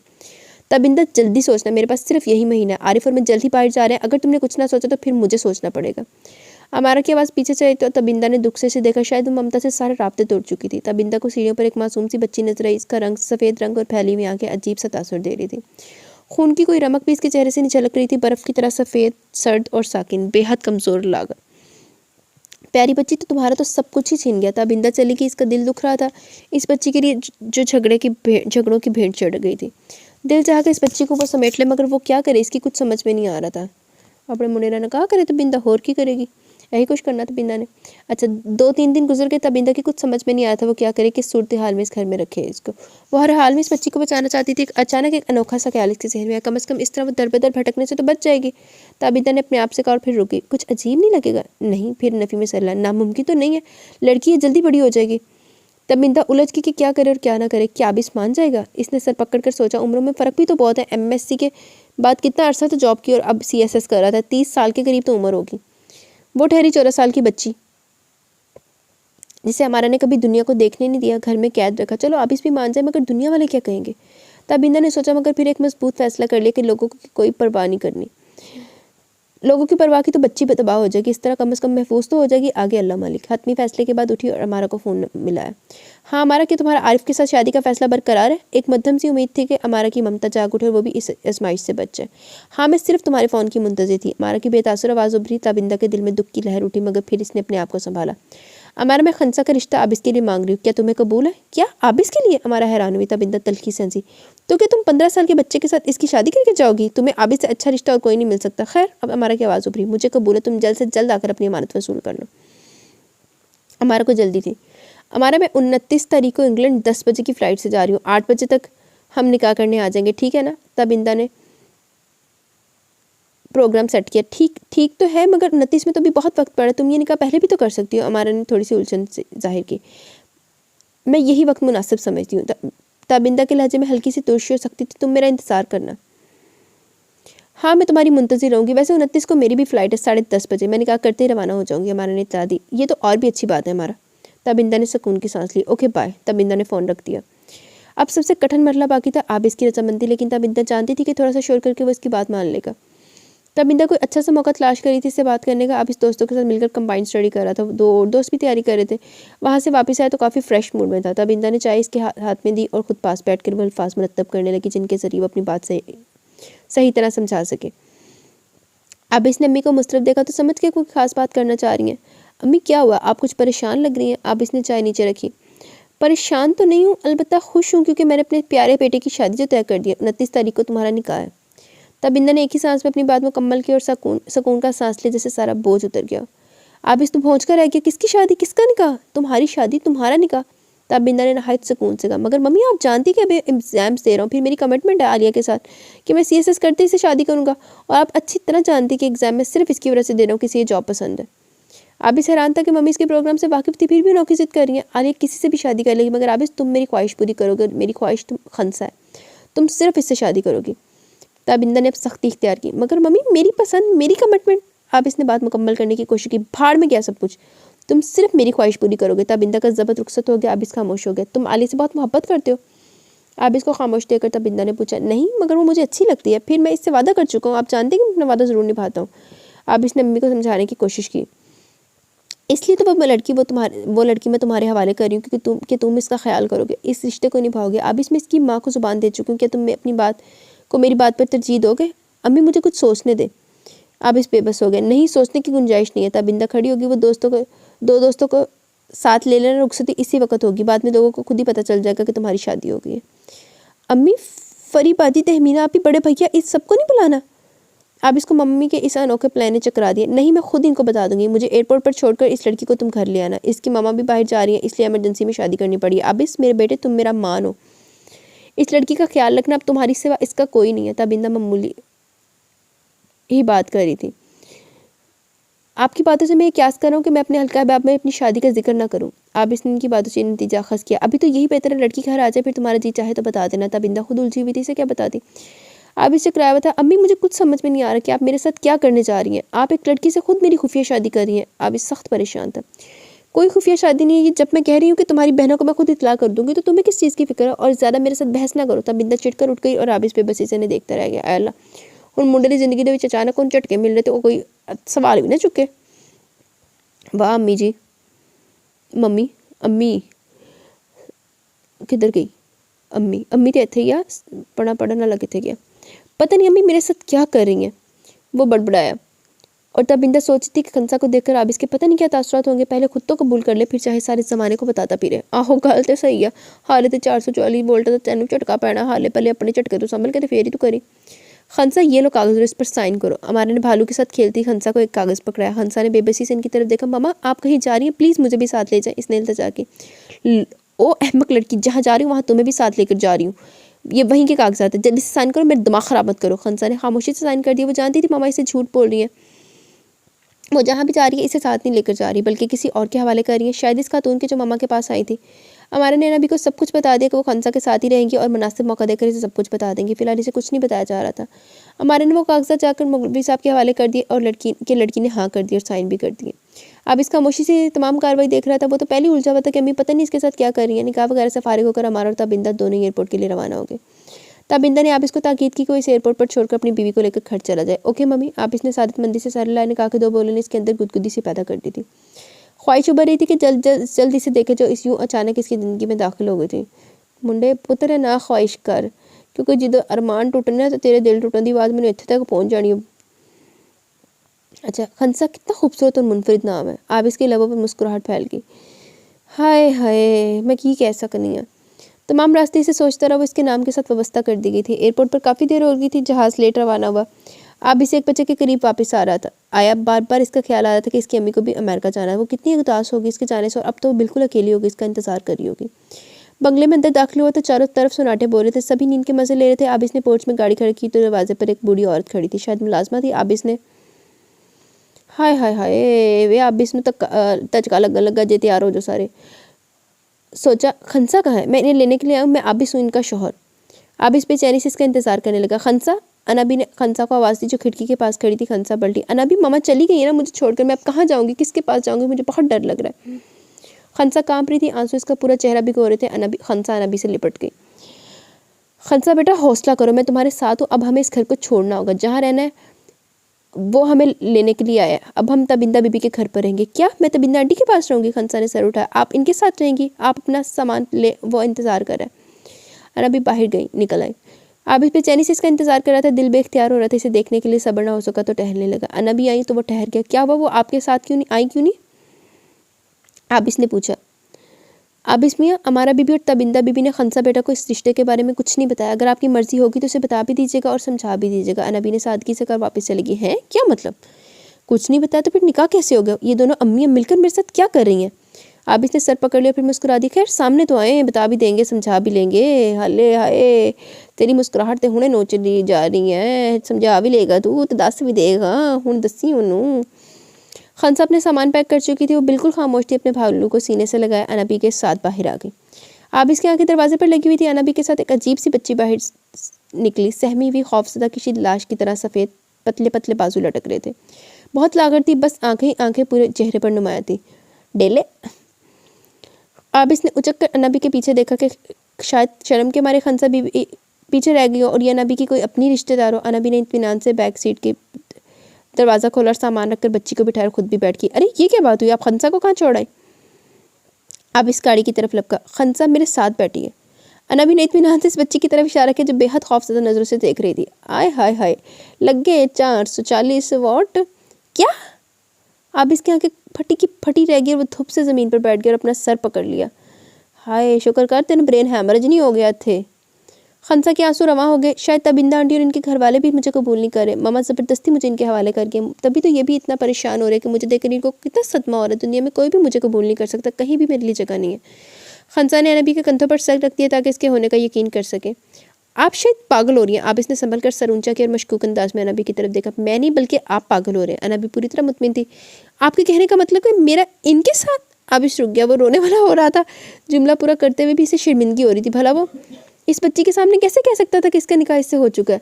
हाँ, आप इसी से वाबस्ता है। अनबी ने ढके छुपे अंदाज में बात की। एक अनहोनी बात कर रही है। भला ये कैसे मुमकिन है? आप लोगों ने मेरी अम्मी के साथ धोखा किया, वरना इनकी वालदा यूं मुँह छुपा कर जल्दी से भागने की ना करती। आप इस गुस्से से फनकारा, इसके अंदर धमाके हो रहे थे। वो सारी दुनिया का कैसे सामना करेगा? लोगों से कैसे इसका तारुफ करवाएगा? लोग किन नज़रों से इसे देखेंगे? मैंने कोई अनहोनी बात नहीं की और ना ही ये मेरा फैसला है। आप भूल रहे हैं कि मैं सिर्फ इसकी हरी मुलाजमा और खंसा की अना हूँ। और फिर ये कोई नामुमकिन बात भी नहीं है और आपकी अम्मी के साथ कोई धोखा नहीं हुआ। इन्होंने खंसा को देखकर ये फैसला किया था। ये सब कुछ इनका तय करता है। दोनों खंसा की समझ से बालातर बातें कर रहे थे और फिर इसे इन दोनों की बातों से कोई दिलचस्पी नहीं थी। वो तो बस अपने दुख में मुब्तला थी कि वो कहाँ जाएगी। अब इसमें फैसला जो होना था हो चुका। अब आप कुछ नहीं कर सकते। आप गाड़ी चलाइए, हम आपको इस फैसले के पस मंज़र से आगाह कर देंगे। फिर आपको ये फैसला दुरुस्त लगेगा कि आप चाहें तो मोबाइल पर अपनी अम्मी से रब्ता कर सकते हैं। अब इसने जल्दी से मोबाइल ऑन किया, नंबर प्रेस किया, मगर अम्मी का मोबाइल ऑफ था। हाँ, अम्मी तो सही दौड़ गया ना। अम्मी ने तो भाई निकाह करा के दुड़की ला दी थी। अम्मी ने तो पहले दुल्हन भी नहीं देख ली थी कि और आप इस मेरे जान तो पहले मेरा पंगा पा ले। अम्मी ने चंगा नहीं किया। इसे नहीं लग रहा था कि वो गाड़ी चला सकेगा। इसका दिल चाह रहा था वो किसी दीवार के साथ टक्कर मारकर अपना सर फाड़ लिया, गाड़ी को कहीं दे मारे। पता नहीं अम्मी ने किस चीज़ का बदला इससे लिया था। फिर आबिस ने आहिस्ते से गाड़ी स्टार्ट की और अनबी से तफसील से खंसा के मुतालिक बता रही थी। आबिस खामोशी के साथ इनकी बात सुन रहा था। अनबी ने जब अपनी बात मुकम्मल करी तो आबिस ने नफ़ी में सर हिलाते हुए कहा, नामुमकिन है कोई माँ अपनी औलाद के साथ ऐसा कर सकती है। हाँ, औलाद ज़रूर इस किस्म का सलूक बुढ़ापे में माँ बाप के साथ कर सकती है। आबिस ने मानने से इनकार कर दिया। इसका ख्याल था कि वह जिसे मुतासर करने के लिए कहानी गढ़ी गई थी ताकि वो किसी तरह इस लड़की को कबूल कर ले। आबिस मियाँ जब वालिदैन अपनी ख्वाहिशात के असीर हों तो औलाद इन्हें पाँव की जंजीर लगती है। इन दोनों ने पहले इस दिन से इसे बोझ ख्याल किया। एक दिन भी किसी ने इसका हाल ना पूछा। एक दिन भी इसकी माँ ने से अपने पास नहीं सुलाया। जिस दिन इनके सामने ये आ जाती तो इनके ख्याल में इनका वो दिन ही गारत हो जाता। आपकी अम्मी अजीम है कि इन्होंने इस बच्ची को बचाने की खातिर ये फैसला किया, वरना हमारा बीबी तो कहीं भी इसे डालकर चली जाती। अनबी ने अपनी अकल के मुताबिक आबिस को समझाने की कोशिश की, मगर कोई और भी तो तरीका हो सकता था। मेरे साथ ऐसा क्यों किया आप लोगों ने? ये बहुत छोटी है, मैं 30 से ऊपर हूँ। आबिस चिल्लाया। खंसा जो अनबी के साथ टेक लगाए सो रही थी, आबिस के चिल्लाने पर डरकर उठ गई और रोना शुरू कर दिया। आबिस ने तेज नजरों से रोती हुई खंसा को देखकर धड़ा, खामोश हो जाओ तुम। खंसा डरकर चुप हो गई। इसने अपनी सस्कियाँ अंदर ही दबा ली और घर के सामने गाड़ी रोककर आबिस ने सीट के साथ सर टका लिया। तुम हालात को समझना भी चाहो तो नहीं समझ सकते तबिंदा बीबी। अगर ये फैसला ना करती तो तुम किस तरह इसे अपने पास रख सकते थे? अनबी ने एक और कोशिश की इसे समझाने की। आबिस ने झटके से दरवाज़ा खोला और अनबी की तरफ देखते हुए चबा चबा कर बोला, मुझे आपकी कोई भी दलील मुतासिर नहीं कर सकती और ये आपकी गलत फहमी है, मैं कुछ नहीं कर सकता। फिर आगे बढ़कर दरवाज़ा खोला और गाड़ी अंदर ले गया और बाहर निकलकर बहुत से कमरों के अंदर गुम हो गया। अनबी कुछ देर तो इंतजार करती रही कि शायद वो वापस आए इनको अंदर ले जाने के लिए, इनके कमरे दिखाए, मगर काफ़ी इंतजार के बाद वो वापस नहीं आया। तो अनबी खंसा के साथ खुद ही नीचे उतरा और खंसा का बैग एक हाथ में पकड़कर दूसरे हाथ में इसका खंसा का हाथ पकड़ा और अंदर की तरफ चल दी। काफ़ी खूबसूरत और बड़ा घर था। अनबी को ने खुद ही एक मुनासिब कमरा तलाश करके खंसा का सामान सेट किया और इसे लिटा दिया और खुद भी वहाँ लेट गई कि कल दूसरा कमरा अपने लिए देख लेंगी। दूसरी सुबह आबिस ने अनबी को घर में चलते फिरते देखा तो कोई तवज्जो न दी। वो मुसलसल अम्मी से रब्ता करने की कोशिश कर रहा था, मगर उन्होंने तो मुस्तकिल अपना मोबाइल ऑफ कर रखा था। आबिस वगैरह जेन तो बच गए ना। अम्मी रूपोश हो गई। अम्मी धोखा दे गई। अम्मी ने उत्थे मारे वाले जाके आबिस ने जिथे आबिस ने पानी नहीं ला भरिया, जिसकी वजह से इसके गुस्से में और इजाफा हो गया। इसकी स्टडी भी मुतासिर होती। वो बाहर से आया तो खंसा लाउंज में बैठी थी और बेमकसद इधर उधर देख रही थी। आबिस थोड़ी देर से घूरता रहा। सुनो, आबिस ने मुतवज्जा किया, अपने कमरे में जाओ, बाहर मत निकला करो। जी। खंसा सादतमंदी से उठ गई। बैठो, आबिस ने हुक्म दिया। खंसा फौरन बैठ गई। उठो, दूसरा हुक्म आया। खंसा तेजी से उठ गई। ओ मेरे खुदा, कैसी बच्ची हो तुम, क्या तुम्हारी कोई मर्जी नहीं? आबिस ने सर पकड़ लिया। अनबी ने खंसा को नरमी से पकड़ा और इसके कमरे की तरफ ले जाते हुए बोली, आबिस मियाँ, ये हवा में उड़ते टूटे हुए पत्ते की मानिंद है जिसकी किस्मत में बिखरना लिखा और आपकी मर्जी, आप मर्जी की बात करते हो। उफ। आबिस ने तवील सांस लिया। इन दोनों को इस घर में चलते फिरते देखता हूँ तो कभी अपने आप को बहुत मजलूम तसव्वुर करता हूँ कि जिसके साथ ये जुल्म किया, क्या क्या सुहाने ख्वाब दिखाकर जिसका ये जुल्म किया गया कि सुहाने ख्वाब दिखाकर ये खिलौना बहलने के लिए दे दिया गया हो। और कभी अपने आप को बहुत घटिया तस्वर करता कि एक बदकिस्मत बच्ची को मैं मज़ीद दुख दे रहा हूँ। मेरी कुछ समझ नहीं आ रहा मैं क्या करूँ। वो अकेला खड़ा चिल्ला रहा था। खंसा मुसलसल रोए जा रही थी, अनबी हम यहाँ से चले क्यों नहीं जाते? वो भाई इतना खफा क्यों हो रहा है, इतना नाराज़ है? हम अल्लाह उन भाई भी कह रहा था हालत जो वो सामने कहना था वो तो झटका लगना, इतना नाराज़ है हमारे यहाँ रहने पर। आइए ना भी हम इनका घर खाली कर देते हैं, वरना मुझे लगता है कि किसी दिन वो मेरी पिटाई लगाएगा और धक्के देकर यहाँ से निकाल देगा। कुछ भी नहीं होगा बेटा, कुछ भी नहीं होगा। वो बहुत अच्छा इंसान है, बस थोड़ा उलझ के जल्दी ठीक हो जाएगा, फिर देखना वो तुम्हारा कितना ख्याल रखता है। और तो वो तुम्हारा भाई नहीं है, तबिंदा बीबी का बेटा है। अनबी ने से तसल्ली दी तो खंसा तलखी से हंसी। ख्याल ख्याल अनबी, मेरा कोई ख्याल नहीं रख सकता, मुझसे कोई भी मोहब्बत नहीं कर सकता। खंसा बेटा एक बात जान लो कि हम इस घर के सिवा कहीं और नहीं जा सकते, हमारे इसके सिवा कोई ठिकाना नहीं है। मैं आज ही तबिंदा बीबी से बात करती हूँ। अब इसकी गैर मौजूदगी में अनबी ने तबिंदा को फ़ोन कर तमाम सूरत हाल से आगाह किया, तो तबिंदा ने खंसा को फ़ोन पर बुलाया, इतने प्यार से बातें की और तसल्ली दी कि वो जल्द ही अपनी बेटी के पास आ जाएगी। फिर अनबी को हदायत की कि आप इसको कह के मैंने फ़ोन कर ले, ताकि दिल का कुछ सुकून आ गया कि कोई तो है जो इतने प्यार से इससे बात कर सकता है। आप इस रात को वापस आए तो अनबी इसी का इंतजार करी थी। अनबी को देखते हुए शुरू हो गया, मतलब क्या सी ना कि साडा हीरो जरा सूरजा फिर फिरदा पे। मैंने अपने दोस्त की एनेक्सी में आप लोगों के रहने का बंदोबस्त कर दिया, मैं महाना खर्च देता रहूँगा और कभी कभार पता करने के लिए भी आऊँगा। आप दोनों वहाँ शिफ्ट हो सकते हैं, खुदा के लिए मेरी जान छोड़िए। अगर रहने की प्रॉब्लम थी तो मेरे साथ ये ड्रामा करने की बजाय अम्मी बराह रास्त बात करती तो मैं पहले इसका कोई ना कोई हल निकाल देता। अनबी ने इत्मीनान से इसकी बात सुनी और जब वो खामोश हुआ तो इसे बताया कि तबिंदा बीबी का फ़ोन आया था कि आप इनको फ़ोन कर लें। पैगाम देकर अनबी रुकी नहीं, कमरे से बाहर चली गई। थैंक गॉड अम्मी को भी मेरा ख्याल आया। फ़ोन उठाकर फ़ौरन नंबर डायल किया तो अभी इसने हेलो कहा ही था कि अम्मी शुरू हो गई। आबिस मुझे पता था कि तुम उल्टी सीधी हरकतें करोगे। आबिस ये महज वक्ती है, जब वो लड़की बड़ी हो जाएगी तो यकीनन मैं इसके लिए कोई और अच्छा रिश्ता तलाश करूँगी। महज इस वक्त तक तुम इसे सहारा दे दो। देखो बेटा, अगर तुम चंद सालों की कुर्बानी दे दोगे तो भी तुम मर्द हो, तुम्हें कोई फ़र्क नहीं पड़ेगा। मम्मी मेरी बात सुने। आबिस ने रोका। मैंने इनकी रहाइश का बंदोबस्त कर दिया, वो वहाँ सुकून से रह सकती हैं। आबिस मेरे बेटे, खंसा और आम लड़कियों में फ़र्क है। खंसा ने कभी झांक कर बाहर नहीं देखा, वो अब नॉर्मल लड़की नहीं है, सगे रिश्तों के जहर घोल दिया इसके अंदर। अब अगर इसे मुकम्मल तवज्जो सोहबत घरेलू पुरसुकून माहौल में ना तो वो लड़की तबाह हो जाएगी, बर्बाद हो जाएगी। इंसाफ से सोचो आबिस, वो ये बच्ची अब हर रिश्ते से नफरत करती है। अगर हर वक्त इसे मोहब्बत और तवज्जो न दी गई तो हम भी इसके वालिदैन के साथ बराबर के कसूरवार होंगे। आबिस बेटे, भूल जाओ कि इसके साथ तुम्हारा कोई रिश्ता कायम हुआ है। एक मजलूम लड़की समझ कर इसे तवज्जो दे दो, इसका ख्याल रख लो। वो इस वक्त मोम की गुड़िया की मानिंदा, वक्त ने इसका बचपन इससे छीन लिया है कि इसका हक नहीं था कि वो मोहब्बतों को एंजॉय करती, मगर सिवाय दुख के इस बच्ची को कुछ नहीं मिला। हम गुजरे हुए वक्त को तो वापस नहीं ला सकते, मगर अब वो हमारे पास है, इसे इतनी मोहब्बतें तो दे सकते हैं ना कि वो गुज़िश्ता ज़ख्मों को भूल जाए। तबिंदा की आवाज़ में नमी थी।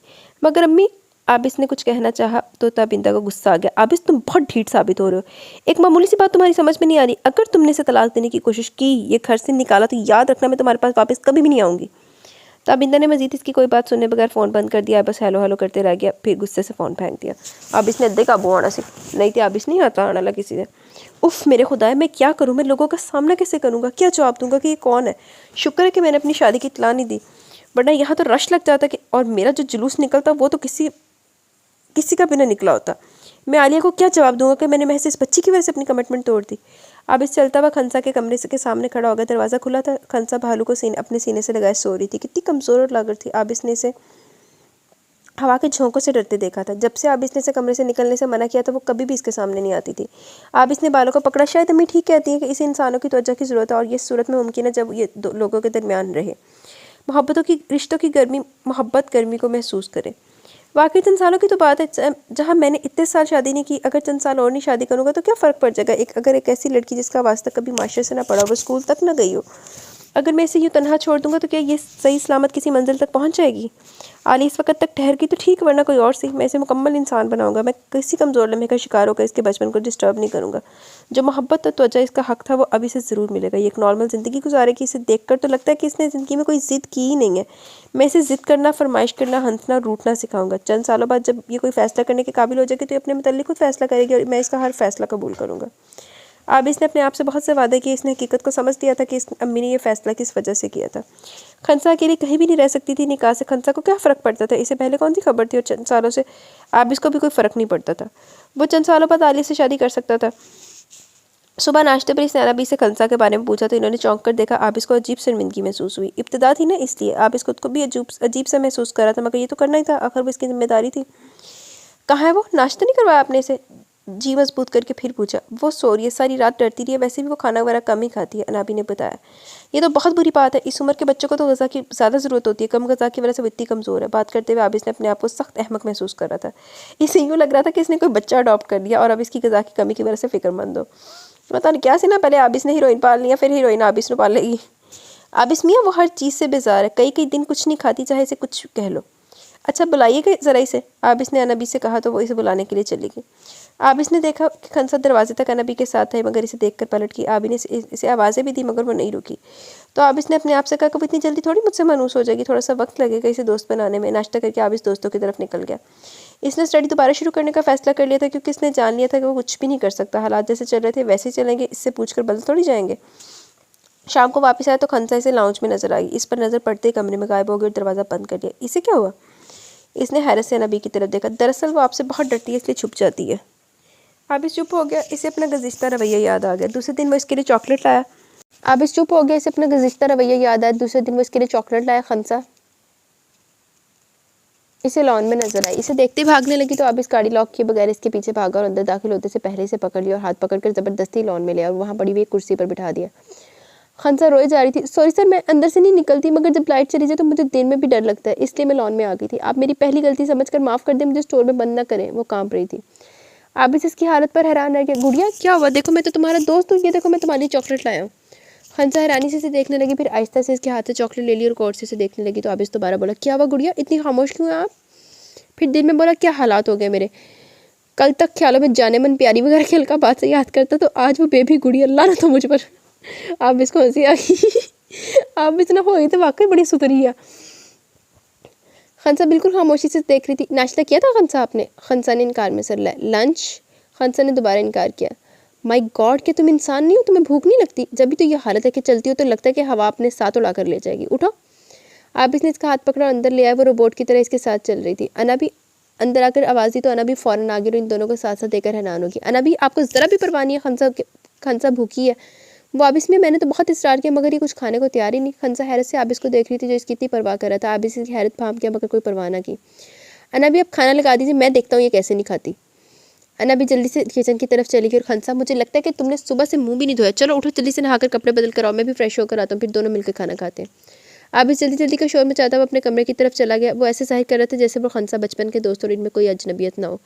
वैसे इतने मेरा एक सवाल है कि बचपन दे दोस्त खंसा ने बचपन दे कि आबिस दे बचपन दे? आबिस दे बचपन दे भी तो खंसा सी भी नहीं, खंसा तक दूर दूर तक वजूद ही नहीं सी।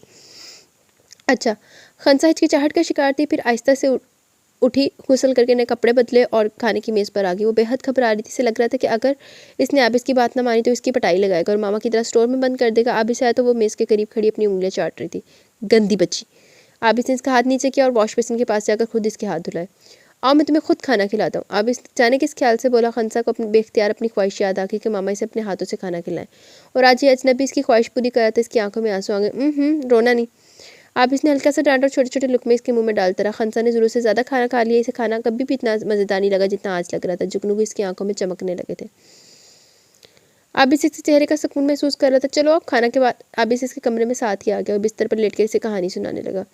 खंसा हैरानी से ये सब कुछ देख रही थी। इसे लग रहा था ये सब मजाक है, कोई ख्वाब है। वो आबिस के कंधे से लगी सो गई। अनाबी मुस्तकिल इसके साथ साथ थी। जब खंसा सो गई तो आबिस ने इसका कंबल दुरुस्त किया और अनाबी के सोने का इशारा करके बाहर आ गया।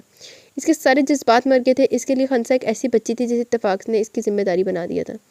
फिर तो ये आबिस ने अपना मामूल बना ली। जब तक वो घर में होता खंसा को अपने साथ साथ लगाए फिरता रहा। इसके छोटे छोटे काम खुद करता था। हर रोज़ वापसी पर इसके लिए मुख्तलिफ खाने पीने की चीज़ें लाता था। खंसा को तो हर दिन ईद का दिन लगता था। इसके चेहरे का खौफ कदर कम हो गया था। एक दिन आबिस इसके साथ बैठा बातें कर रहे थे कि अचानक खंसा ने इससे पूछा, सर मैं आपको क्या कहूँ? आपको भाई कहूँ या अंकल? आबिस ने मिनी हार्ट अटैक दे दिया था ना।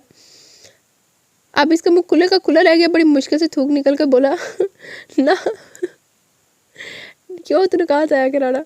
आबिस ने नहीं किया, मैं क्या ना अंकल ना भाई, आप मुझे आबिस कहकर बुलाया करें। मगर आबिस तो आपका नाम है। खंसा उलझी। हाँ बिल्कुल मेरा नाम है। देखो हम दोनों दोस्त हैं और दोस्त एक दूसरे को नाम के जरिए बुलाते हैं। आबिस ने तहम्मुल से समझाया। ओके ठीक है। खंसा मुतमिन होगी। खंसा अब तुम बिस्तर पर चलो, मुझे कुछ पढ़ना है। और फिर अपने कमरे की तरफ चला गया। खंसा बिस्तर पर लेट गई। इसे नींद बिल्कुल नहीं आ रही थी। इसे मामा पापा याद आ रहे थे। पापा याद आते थे। पता पता नहीं मामा को मुझसे मोहब्बत क्यों नहीं थी। इनकी नफरत भरी नज़रें खंसा को अक्सर याद आती थी। वो जब भी खंसा की तरफ देखती थी तो मुँह का जावे बिगड़ जाता। बार बार बड़बड़ाती कि कब तबिंदा आएगी और इसको अपने साथ ले जाएगी। आंसू इसका तकिया भिगो रहे थे। कभी कभार पापा इसे अपने साथ खाना खिलाकर ये समझते थे कि इन्होंने बाप होने का हक अदा कर दिया, अपना फ़र्ज़ पूरा कर दिया। अब खंसा का कोई कर्ज इन पर बाकी नहीं था। खंसा ने अपनी हथेलियाँ अपनी आंखों के सामने की, जिनका दर्द वो अभी भी महसूस कर सकती थी। ज़रा सी गलती पर पापा इन हाथों पर छड़ियाँ मारा करते थे। ये देखे बगैर वो कितनी कम उम्र है, इतनी चोट सह भी सकती है कि नहीं। भुगतेंगे ये लोग, भुगतेंगे जो इन्होंने जुल्म किया ना छोटी सी बच्ची के ऊपर, भुगतन के। इसकी आंख लगी तो इसे मामा नजर आई। मामा इसका गला दबा रही थी। वो चुड़ैल है, डायन है और इसकी वजह से इसकी ज़िंदगी ख़राब हो गई। मैं तुम्हें मार डालूंगी, मैं तुम्हें जान से मार दूंगी। खंसा ज़ोर ज़ोर से चीखने लगी, मुझे मत मारिए मामा, मुझे मत मारिए, मैंने कुछ नहीं किया। अब इस नींद में इसकी चीखें सुनकर दौड़ता हुआ अपने कमरे से आया। दरवाज़ा खुला हुआ था। नबी से संभालने की कोशिश कर रही थी। इसके मुंह से झाग निकल रहा था। बिल्कुल पागल महसूस हो रही थी। वो मुसलसल चिल्ला रही थी, मुझे मत मारिए मामा, खुदा के वास्ते मुझे मत मारिए।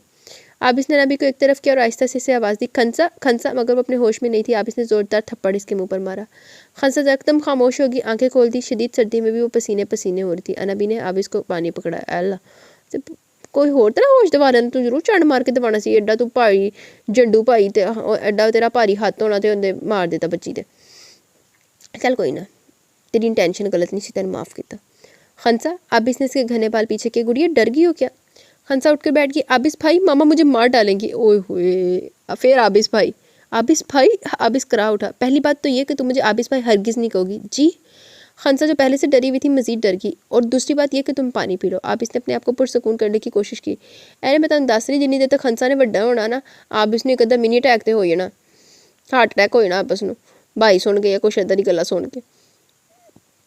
जी। खंसा ने गिलास पर लिया और एक ही सांस में ख़त्म कर लिया। अनबी तुम अपने कमरे में जाओ, मैं खंसा के पास हूँ।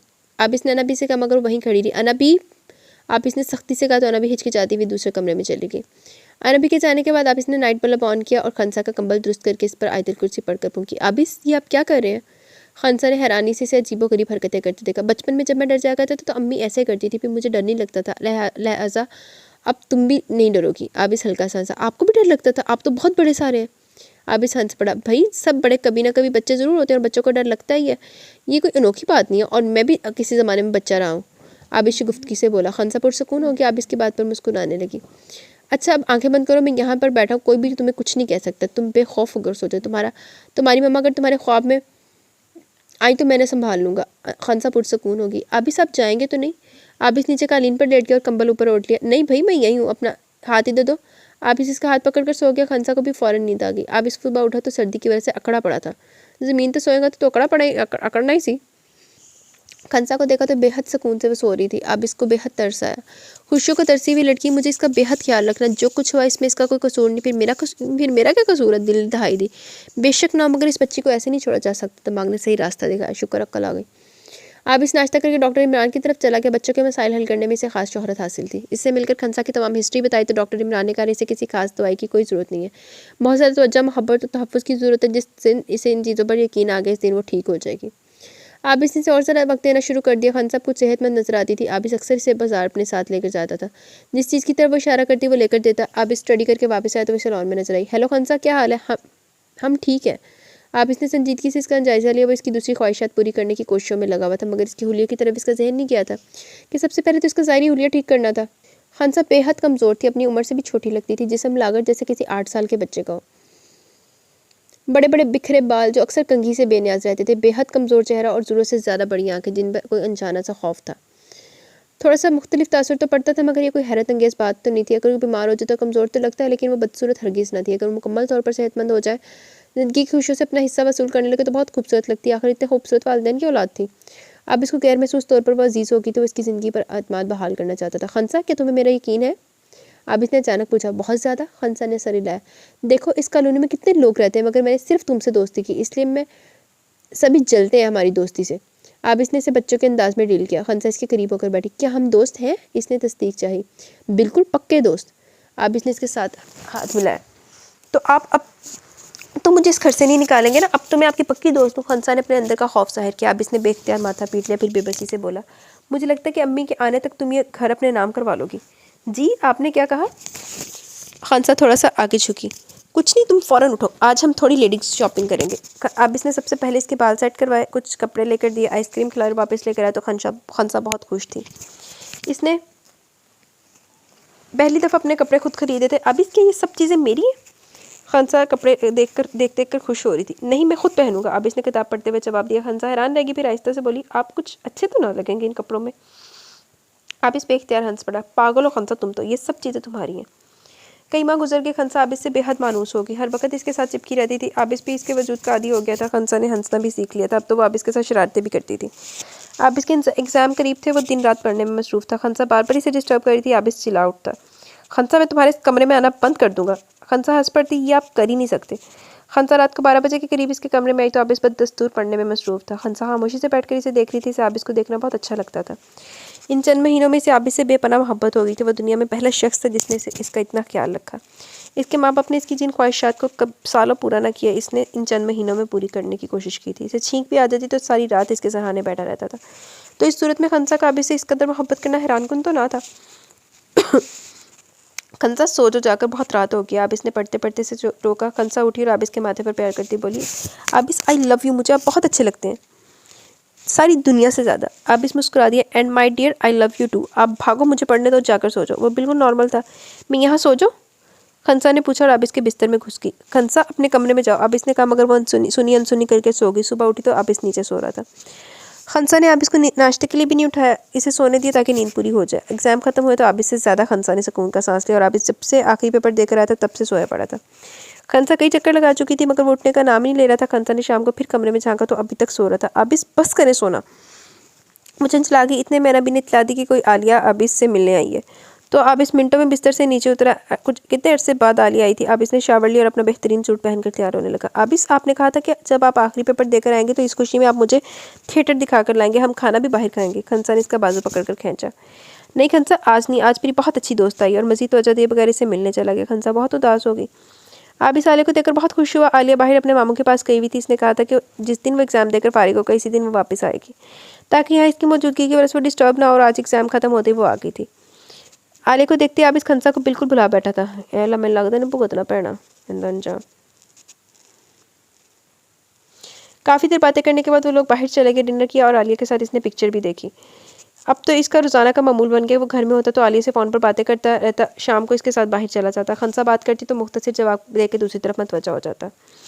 आप इसने खंसा पर इतनी तवज्जो दी थी कि वो इसकी मोहब्बत और तवज्जो की आदी हो गई थी। अब अचानक वो आलिया की तरफ मतवज्जा हुआ तो बौखला गई। पुराने खोल में सिमटती जा रही थी। वो मायूसी से ये सब कुछ देख रही थी। आबिस ने इसके साथ खाना खाना भी बंद कर दिया। ना ही वो इसे कहीं लेकर जाता और ना ही ज़्यादा बात करता। आबिस तो कहता था वो इसके अलावा कोई इसका दोस्त नहीं है। फिर ये कौन है कि आबिस को कोई और नज़र ही नहीं आता। खंसा अपने कमरे में आई, कमरा बंद कर लिया। वही पुराना अदम तहफ़्फ़ुज़ का खौफ होत कर आया। इसे हर चीज़ से डर लग रहा था। आज कितने अरसे बाद वो रो रही थी। मैं आबिस से हरगिज़ बात नहीं करूँगी। वो सख्त खफा हो गई। रात के आबिस वापस आया तो अना भी परेशानी से बाहर ठहरी थी। क्या हुआ अना भी? वो ठहर गया। खंसा इसके जहन से बिल्कुल निकल गई थी। आबिस मियाँ, खंसा बेटा दरवाज़ा नहीं खोली, ना ही किसी बात का कोई जवाब दे रही है। क्या मतलब, क्यों दरवाज़ा नहीं खोली? आबिस थोड़ा ज़ोर ज़ोर से दरवाजे पर दस्तक दी मगर अंदर मुकम्मल खामोशी थी। खंसा प्लीज़ कुछ तो बोलो, दरवाज़ा खोलो, जवाब तो दो। आबिस बेबसी के मारे पागल हो रहा था मगर कुछ देर खामोश रही तो आबिस ने लॉन की तरफ से सीढ़ी रखकर खिड़की में झाँका तो बिल्कुल साकिन पड़ी थी। ओ मेरे खुदा, इससे क्या हो गया? कल तक तो बिल्कुल नॉर्मल थी। आबिस ने खिड़की चेक की तो वो बंद थी। खंसा खंसा, इसे ज़ोर से पुकारा खिड़की को बजाया मगर इसके साकिन वजूद में कोई हरकत ना हुई। आबिस ने ज़ोरदार मुक्के से शीशा तोड़ दिया और एक हाथ अंदर दाखिल करके चिटकनी खोल दी और अंदर छलांग लगाई। हाथ अंदर जख्म नहीं होया। दिल्ली से खंसा को सीधा के तो बेतहाशा बुखार में तप रही थी। खंसा गुड़िया मेरी जान, क्या हुआ तुम्हें? मगर कोई हरकत ना हुई। दरवाज़ा खोलकर नबी को डॉक्टर के लिए फ़ोन करने को कहा। खुद इसके माथे पर पट्टियाँ रखने लगा। बार बार इसकी नब्ज़ चेक कर रहा था। थोड़ी देर बाद डॉक्टर आया तो बताया कि नर्वस ब्रेकडाउन होते होते बचा। ये शॉक्ड है, कल तक होश आ जाएगा। इनका खास ख्याल रखें और फिर इसके लिए कुछ दवाइयाँ लिखी और इंजेक्शन लगाया। कल बहुत वाद गई है मुख्तारा। डॉक्टर चला गया तो आबिस सख्त परेशान था कि आखिर क्या बात हुई जिसने इसकी ये हालत कर दी। कहीं इसके वालिदैन की तरफ से? अनबी, आपने इसे कुछ कहा? लहजे में बेपनाह सख्ती थी। नहीं आबिस भैया, मैं तो इसका बहुत ख्याल रखती हूँ। किसी का फ़ोन तो नहीं आया इसके लिए? कुछ सोचकर पूछा। अनबी ने नफ़ी में सर लाया। फिर आखिर क्या हुआ ऐसा? आबिस चिल्लाया, फिर खंसा की पट्टी से लगकर बैठ गया। दूसरे दिन आलिया का कई मरतबा फ़ोन आया मगर इसने मना कर दिया। आलिया खुद घर आ गई। तुम मुझसे बात क्यों नहीं करे? आलिया ने नाराज़गी से कहा। आबिस बस परेशान, बहुत परेशान हो लिया मैं था। कुछ भी नहीं आलिया, मैं कुछ मसरूफ़ हूँ। मैं जैसी फारिग हूँ मैं खुद तुमसे मिलने आऊँगा। ओके। आलिया नाराज़ होकर चली गई। आबिस इसके पीछे जाना चाहता था कि अनबी ने इत्तला दी कि खंसा को होश आ गया। आबिस बेख्तियार इसके कमरे की तरफ दौड़ा। खंसा ने इसे देखते ही मुँह दूसरी तरफ कर लिया। आबिस इसके रवैये पर हैरान रह गया, फिर वो मुस्कुराया। अच्छा तो नाराज़गी मुझसे है, मगर मोहतरमा सबब तो बता दीजिए। खंसा चुप रही। खंसा, आबिस ने इसका रुख अपनी तरफ किया तो खंसा ने इसका हाथ छटक दिया। अरे इतनी नाराज़गी? वो आबिस हंसा, मगर खंसा फिर भी खामोश रही। आबिस सारा दिन इससे पूछता रहा, मगर खंसा ने इससे बात न की और ना ही दवाई ली। आबिस आलिया का फ़ोन सुनने के लिए बाहर गया, वापस आया तो अपना बैग तैयार कर रही थी। अना भी हैरान परेशान खड़ी थी। ये क्या हो रहा खंसा? आबिस ने बैग छीन कर नीचे रखा तो खंसा ने रोना शुरू कर दिया। मैं जानती हूँ आप सब मुझसे नफरत करते हैं, मैं कोई भी मेरी मौजूदगी को बर्दाश्त नहीं करता, सब मुझे घर से निकाल देते हैं। पापा मुझे अपने साथ नहीं रखना चाहते तो वो घर छोड़कर चले गए। मामा मेरी सूरत देखना पसंद नहीं करती, इन्होंने मुझे तबिंदा आंटी के हवाले कर दिया, तबिंदा आंटी ने मुझे आपके हवाले कर दिया। अब आप मुझसे बात करना पसंद नहीं करते, इससे पहले आप हमें किसी और के हवाले कर दें, घर से निकाल दें। खंसा, तुम किसी गलतफहमी का शिकार हो रही, तुम मेरी दोस्त हो, तुम्हें मुकम्मल हक है इस घर में रहने का। आबिस बहुत परेशान था, वो इतनी खफा क्यों है? नहीं, आपने कहा था कि आप सिर्फ मेरे दोस्त हैं, आपने मुझसे झूठ बोला था। आपकी दोस्त तो वो है, आपकी दोस्त तो वो है पक्की वाली, वो आई तो आपने मेरी तरफ देखा भी नहीं। बाहर भी आप इसके साथ जाते हैं, आइसक्रीम भी इसको खिलाते हैं। खंसा रोई जा रही थी। मैं आपसे नहीं बोलूँगी, मैं आपकी दोस्त नहीं हूँ। खंसा के लहजे में बेपनाह मासूमियत थी। वो बहुत खफा थी कि इसका एक ही दोस्त था, वो भी अब इसका किसी और का हो गया था। आबिस हंस पड़ा। पागल, वो मेरी दोस्त थोड़ी थी। फिर क्या थी? खंसा ने पूछा। आबिस चुप हो गया। पता नहीं, आहिस्ता से बोला। लेकिन अगर मैं किसी से मिल लेता तो इसमें नाराज़गी की क्या बात है? आबिस ने समझाने की कोशिश की। खंसा खफकी से देखती रही। अच्छा चलो सुलह कर लो। आबिस ने हाथ बढ़ाया, मगर खंसा ने कोई तवज्जो न दी। अना भी खामोशी से इनकी लड़ाई देख रही थी। अचानक फ़ोन की बेल हुई तो वो बाहर चली गई। आबिस ने 2-3 मरतबा सुलह के लिए कहा, मगर खंसा खामोशी तो आबिस बेबसी से देखता रहा।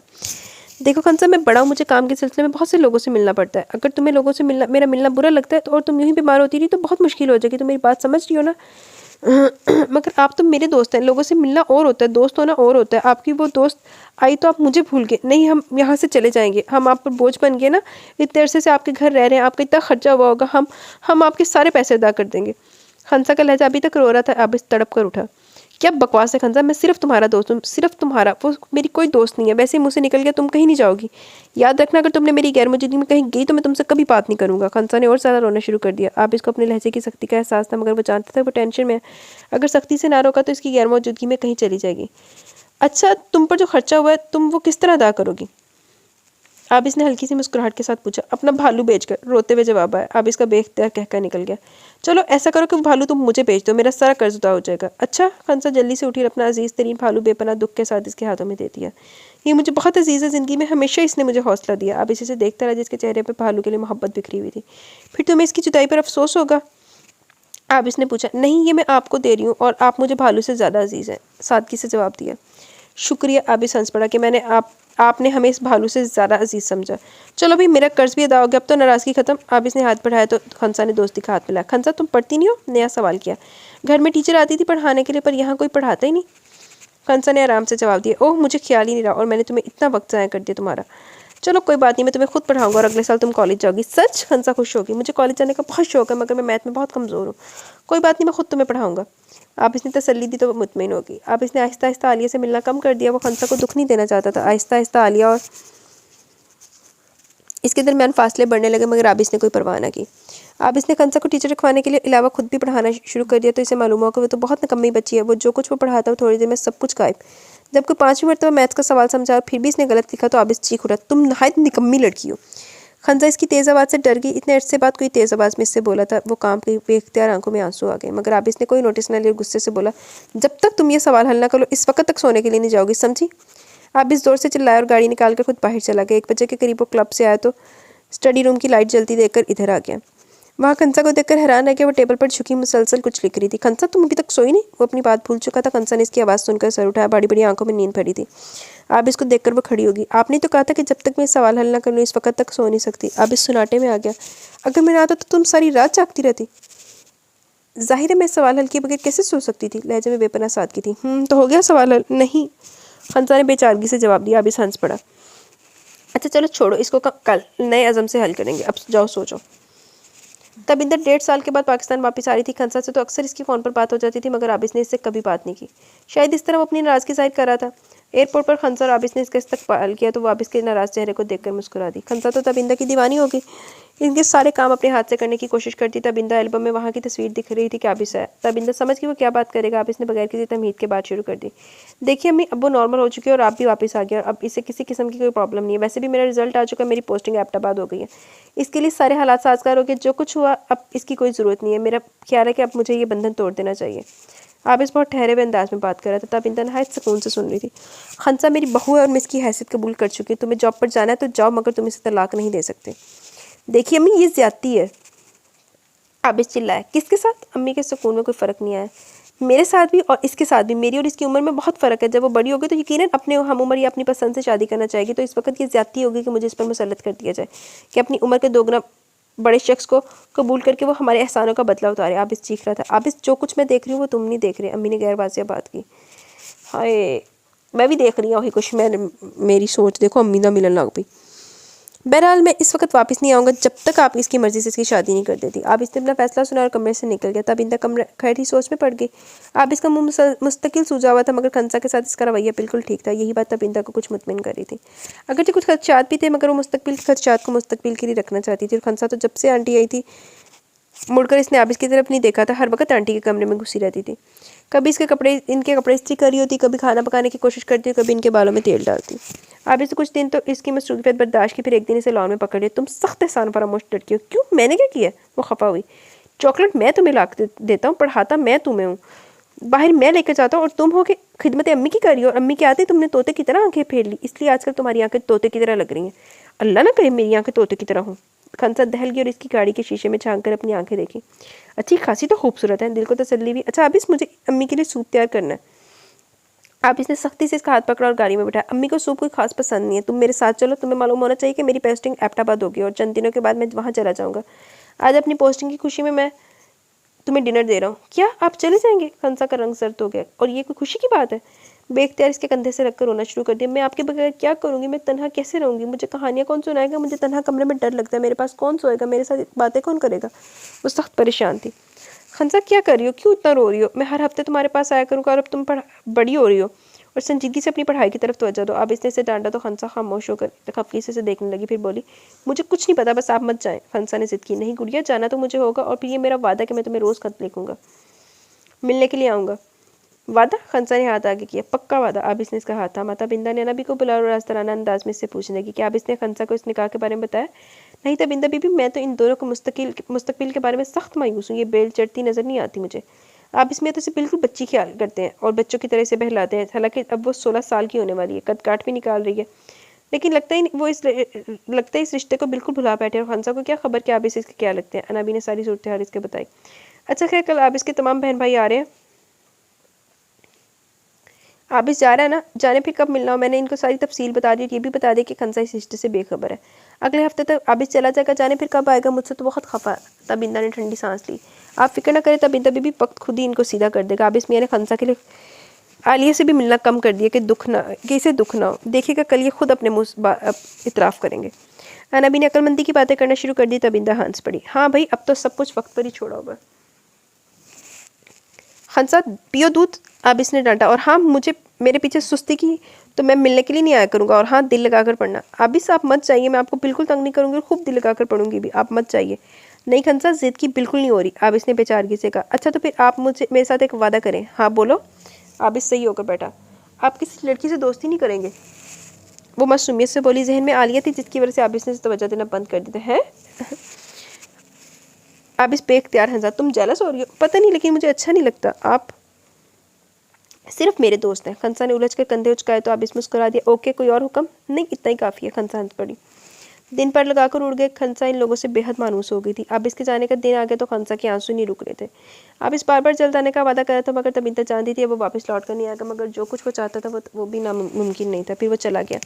खंसा रोज़ आबिस को खत लिखती। इसे तो यूँ लगता कि आबिस चला गया तो सारी खुशियाँ भी इसके साथ चली गईं। घर में वो थी और तबिंदा वो हर हफ्ते इंतजार करती थी, मगर आबिस ना आया। तबिंदा खत लिखती थी और आने का कहती तो इसकी एक ही रट होती कि वो इनके फैसले का मुंतज़िर है। जिस दिन खंसा के मुतालिक फैसला कर लेंगी वो लौट आएगा। और खंसा इन दोनों की अंदरूनी जंग से बेखबर आबिस का इंतजार करती। खंसा बेहद उदास थी। तबिंदा आंटी का काम कर दिया, तो आबिस को खत लिख दिया, फिर वो फारिग होती थी। अब इसकी ख्वाहिश की तकमील के लिए इसने दिन रात पढ़ा और मैट्रिक अच्छे नंबरों से पास कर लिया। फिर वो कॉलेज में आ गई, कॉलेज से भी यूनिवर्सिटी में आ गई, मगर आबिस ना आया। एक शहर से दूसरे शहर इसका तबादला होता रहा और खंसा के हर स्टार पर अपने आने का लिखता था, मगर कोई ना कोई ऐसी मजबूरी आन पड़ती कि वो ना आना पाता। यूनिवर्सिटी खंसा के लिए एक बिल्कुल नई जगह थी, कॉलेज से बिल्कुल मुख्तलिफ, मगर बहुत ही पुरअतमाद थी। अभी तक इसने किसी लड़की से कोई दोस्ती नहीं की थी। एक दिन वो क्लास से फारिग होने के बाद बहुत ध्यान से नोट्स बना रही थी कि एक गुलाब इसकी डायरी में आ गिरा। मुड़कर देखा तो फाइनल ईयर का हसन मुस्कुरा रहा था। खंसा के तो आग लगी, फ़ौरन उठकर इसके पास आ गई। ये क्या बदतमीज़ी है, इसे फूल कहते हैं। वो इत्मीनान से मुस्कुराया। खंसा ने फूल ज़मीन पर फेंक कर पाँव पर रखकर गुजर गई। फिर मुड़कर इसकी तरफ देखा जो सख्त तैश से देख रहा था। और इसे क्या कहते हैं ये भी आप समझते होंगे। और इस दिन के बाद तो रोज़ इसके घर पर जरिया सर्विस फूल आने लगे। खंसा इससे सख्त तंग थी। अब इसको 6 साल गुजर गए। इस तमाम अरसे में इसने कभी भी ये नहीं सोचा कि इसे जो अब इसे इतना इस कदर प्यार है, इतना अरसा गुजरने के बावजूद भी इसमें कमी आने की बजाय शिद्दत आती जा रही थी। तो ये क्या है, इसे वो क्या नाम देगी। आबिद से इसकी मोहब्बत दीवानगी की हदूद को छू रही थी, मगर इसने कभी भी अपनी कैफियत को समझने की कोशिश नहीं की। खंसा दोपहर को कुछ आराम करने के लिए लॉन में बैठ के पढ़ने की कोशिश कर रही थी। काफ़ी अरसे के बाद मौसम खुशगवार हुआ था। इतनी हबस के बाद ठंडे हवा के झोंके मजाज को शगुफ्तगी बख्श रहे थे। खंसा मौसम की इस तब्दीली को महसूस कर रही थी। अचानक पोर्च में गाड़ी आकर रुकी, मगर खंसा ने कोई ध्यान न दिया कि होगा कोई आंटी से मिलने वाला। मगर गाड़ी से उतरने वाला अंदर आने की बजाय लॉन की तरफ आया और इसके करीब आकर खड़ा हो गया। खंसा ने थोड़ी देर इंतजार किया कि आने वाला इस वक्त से आए कि बगैर ही टल जाए, मगर फिर मजबूर होकर सर उठाया तो किताब इसके हाथ से गिर ही गई। वो बेख्तियार खड़ी हुई इसके तरफ बढ़ी, मगर फिर इसके करीब जाकर रुक गई। इसे एकदम एहसास हुआ गुजरे वक्त में वो पुरानी खंसा नहीं बल्कि वो बड़ी हो गई है। आप इसके कंधों से लटक कर जिद करने और इससे कहानियाँ सुनने वाली, उसके हाथ से खाने वाली खंसा कहीं पीछे रह गया। बड़ी खंसा इसी बेख्तियारी से नहीं मिल सकती। आबिस भी से देखकर हैरान रह गया। गुलाबी रंगत काली घटाओं की तरह बाल जो कि हवा के साथ अटकेलियाँ कर रहे थे। तीखे नकूश और नाजुक सरापा के साथ किसी शायर की हसीन गज़ल तो लग रही थी, मगर वो खंसा जिसे छोड़कर गया था वो तो हरगिज़ नहीं थी। इसके तसव्वुर में खंसा वहीं रुकी हुई थी, भालू को सीने से लगा इसका हाथ पकड़े, इसकी ज़ात के पीछे छुपने वाली हर बात में इसका सहारा तलाश करने वाली, लोगों से मार खाकर इसके पास शिकायत लाने वाली खंसा जिंदा थी। इसके इस रूप ने इसे दम बखुद कर दिया। दिल के किसी कोने में यह एहसास भी जिंदा था कि आबिस ये तुम्हारी मनकूवा है। हेलो। आबिस ने हाथ बढ़ाया तो खंसा पहले की तरफ फ़ौरन हाथ पकड़ने की वजह झिझक की तो आहिस्ता से अपना नरम गदास हाथ इसके हाथ में दे दिया। आबिस ने हल्का सा दबाकर छोड़ दिया। क्या हाल है? आबिस ने मुस्कुराते पूछा। मैं ठीक हूँ, खंसा आहिस्ता से बोली। इतना ही जवाब देकर खामोश होगी, हालांकि दिल में बेशुमार बातें मचल रही थी। वो इसे पूछना चाहती थी कि इतने वादे करने के बाद वो क्यों नहीं आया, क्या इतने अरसे में वो इसे याद ना आई, मगर अजीब सी झिझक थी जो इसे रोक रही थी। आबिस की नज़र भी तो एकदम बदल गई थी, जिससे वो उलझ गई थी। आबिस जो इतने अरसे पुरसकून रहा था, खंसा के तसव्वुर ने इसे कभी डिस्टर्ब नहीं किया था, बल्कि इसके साथ निकाह का तसव्वुर आते वो बेहद बेजारी का शिकार हो जाता। अम्मी को खत पे खत लिखता था कि खंसा की बात कहीं और तय कर दे और इसे इजाज़त देकर उसे तलाक दे दे, मगर अम्मी भी अपनी बात पर अटकी हुई थी। अब अचानक खंसा को देखकर वो चौंक गया कि क्या बाकी लड़कियाँ इतनी जल्दी बड़ी हो जाती हैं। वह हैरान था और अपने दिल की धड़कन भी इसे और किसी और लय पर धड़कती महसूस हुई। ओह खुदाया, अगर मैं इसे तलाक दे देता तो अब मैं अपने दिल का क्या करता, मगर दिमाग ने रोक दिया। आबिद इसके कद निकालने से क्या होता है, हकीकत तो वही है जो कल थी कि वो उम्र में तुमसे बहुत छोटी है और यकीनन इसने अब तक अपना साथी मुंतखब भी कर लिया होगा। मैं इसे फैसले की आज़ादी दूंगा और इसके राय को तस्लीम भी करूंगा। आबिद ने अपने आप को संभाला। आबिद वहीं बैठकर सोचा जा रहा था। अपने दिल की इस अचानक कलाबाजी ने से कुछ रंजीदा कर दिया। अना भी खंसा के बुलाने के लिए आई थी कि शाम हो रही है, अंदर आ जाओ। तो खंसा के करीब बैठे आबिद को देखकर इसे अपनी आंखों पर ख्वाब का गुमान हुआ।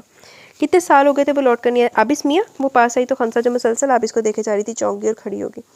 आबिस अनाबी की हैरत पर हंस पड़ा। अनाबी ने शोर मचा दिया। आन के आन में सारा घर वहाँ जमा हो गया था। बिंदा की आंखों से तो आंसू की झड़ी लग गई थी। अब क्यों आए हो? शिकवा ज़बान पर मचल गया। पोस्टिंग होगी इस शहर में, आहिस्ता से जवाब दिया। अच्छा, वरना तुम कभी ना आते। अम्मी ने नाराज़गी से देखा। नहीं, ऐसी भी कोई बात नहीं, आना तो था, आखिर घर है मेरा। आबिस हंसा, फिर अम्मी के गले लग गया। खंसा ने सोचा कि ज़रूर इन दोनों के दरमियान कुछ झगड़ा हुआ था जिसकी वजह से आबिस इतने साल नहीं है, मगर आंटी ने तो कभी जिक्र नहीं किया। खंसा, आओ अंदर चले। आंटी ने आवाज़ दी तो वे इनके पीछे चल पड़ी। आबिस के पीछे चलते हुए इसने गौर से इसे देखा। वो बहुत कमज़ोर हो गया था, मगर पहले से ज़्यादा ग्रेसफुल। वजी तो पहले ही था, मगर इन 6 सालों में इस पर कोई फ़र्क नहीं पड़ा था। शायद वक्त इनके लिए ठहर गया है। वो मुस्कुराई। आराम से बैठने के बाद इसने खंसा की तरफ देखा। गुड़िया, तुम कुछ बड़ी नहीं होगी? हंस कर पूछा। अब मैं गुड़िया नहीं हूँ, मैं बड़ी हो गई हूँ। वो चिढ़ गई। आबिस की ज़ुबान से लफ्ज़ गुड़िया से बहुत बुरा लगा था। अच्छा हाँ। आबिस इसके चिढ़ने पर हंस दिया। हो तो गुड़िया जैसी, चाहे जितनी बड़ी भी हो जाओ। वो अम्मी की तरफ मुड़ा। पता है, मैं इसके लिए बहुत से खिलौने और चॉकलेट लाया हूँ। खंसा ने बुरा समूह बना लिया, जबकि वो तीनों हंसने लगे। खंसा खफा हो गया। आप मेरा मजाक क्यों उड़ा रहे हैं? मैं अब खिलौनों से नहीं खेलती। वो उठकर अपने कमरे की तरफ चली गई। आबिस तेरी से इसके पीछे खंसा, इसने पुकारा, मगर वह रुकी। पता नहीं दिल की हालत अजीब हो रही थी। इसे रोना आ रहा था, इसे अपने ऊपर गुस्सा आ रहा था। वो आबिस इतना झिझक क्यों रही है? आबिस पता नहीं इसके बारे में क्या सोचेगा। आबिस ने जब देखा कि वो रुकी नहीं तो तेजी से आगे बढ़कर इसी सांप का अंदाज में इसका हाथ पकड़ लिया। लगता है तुम नाराज़ हो गई। चलो भाई, सुलह कर लो, तुम जो कहोगी मैं वो तुम्हें ले दूंगा। खंसा का हाथ भीग गया, दिल इतनी तेजी से धड़कने लगा, इसे लगा कि आबिस इसकी आवाज़ बखूबी सुन रहा है। इसका लमस बहुत अनोखा सा महसूस हो रहा था। हालांकि वही आबिस था जो इसे कंधों से लगाकर कहानियां सुनाया करता था, बहलाया करता था, आराम से इसके साथ बैठ जाता था, मगर ये लमस बहुत अजीब था। खुद आबिस भी झिझक गया, इसका नाजुक मुलायम हाथ इसके हाथ में पिघल रहा था। इसने आहिस्ती से इसका हाथ छोड़ दिया, फिर बगैर वजह के हंसते हुए बोला, तुमने बताया नहीं कि तुम्हें क्या चाहिए। शायद वो अपनी बेसाख्ता कैफियत से निकलना चाहता था, मगर खंसा चुपचाप अपने कमरे में आ गई। आप इसको अपने ऊपर शदीद गुस्सा है। भला वो क्या सोचती होगी, किसे क्या हो गया, वो इतना कमज़ोर तो कभी ना था। गुस्से से हाथ में मुक्का मारा और अम्मी की तरफ चला गया। खंसा चुपचाप बिस्तर की साइड पर बैठी सोचे जा रही थी, मुझे क्या हो गया एक ही पल में, मगर नहीं, ये बात एक पल की तो नहीं। आबिस मुझे हमेशा से अच्छा लगता है, यहाँ तक कि वो इतने साल मुझसे दूर है, मगर मैंने हमेशा इसे सोचा। शदीद दीवानों जैसी मोहब्बत की। हाँ, ये है कि मैं मोहब्बत की इस नवैयत को न समझ सकी। जो बात वो खुद न जान सकी थी, वो आबिस के क्लमसने से समझा रही थी।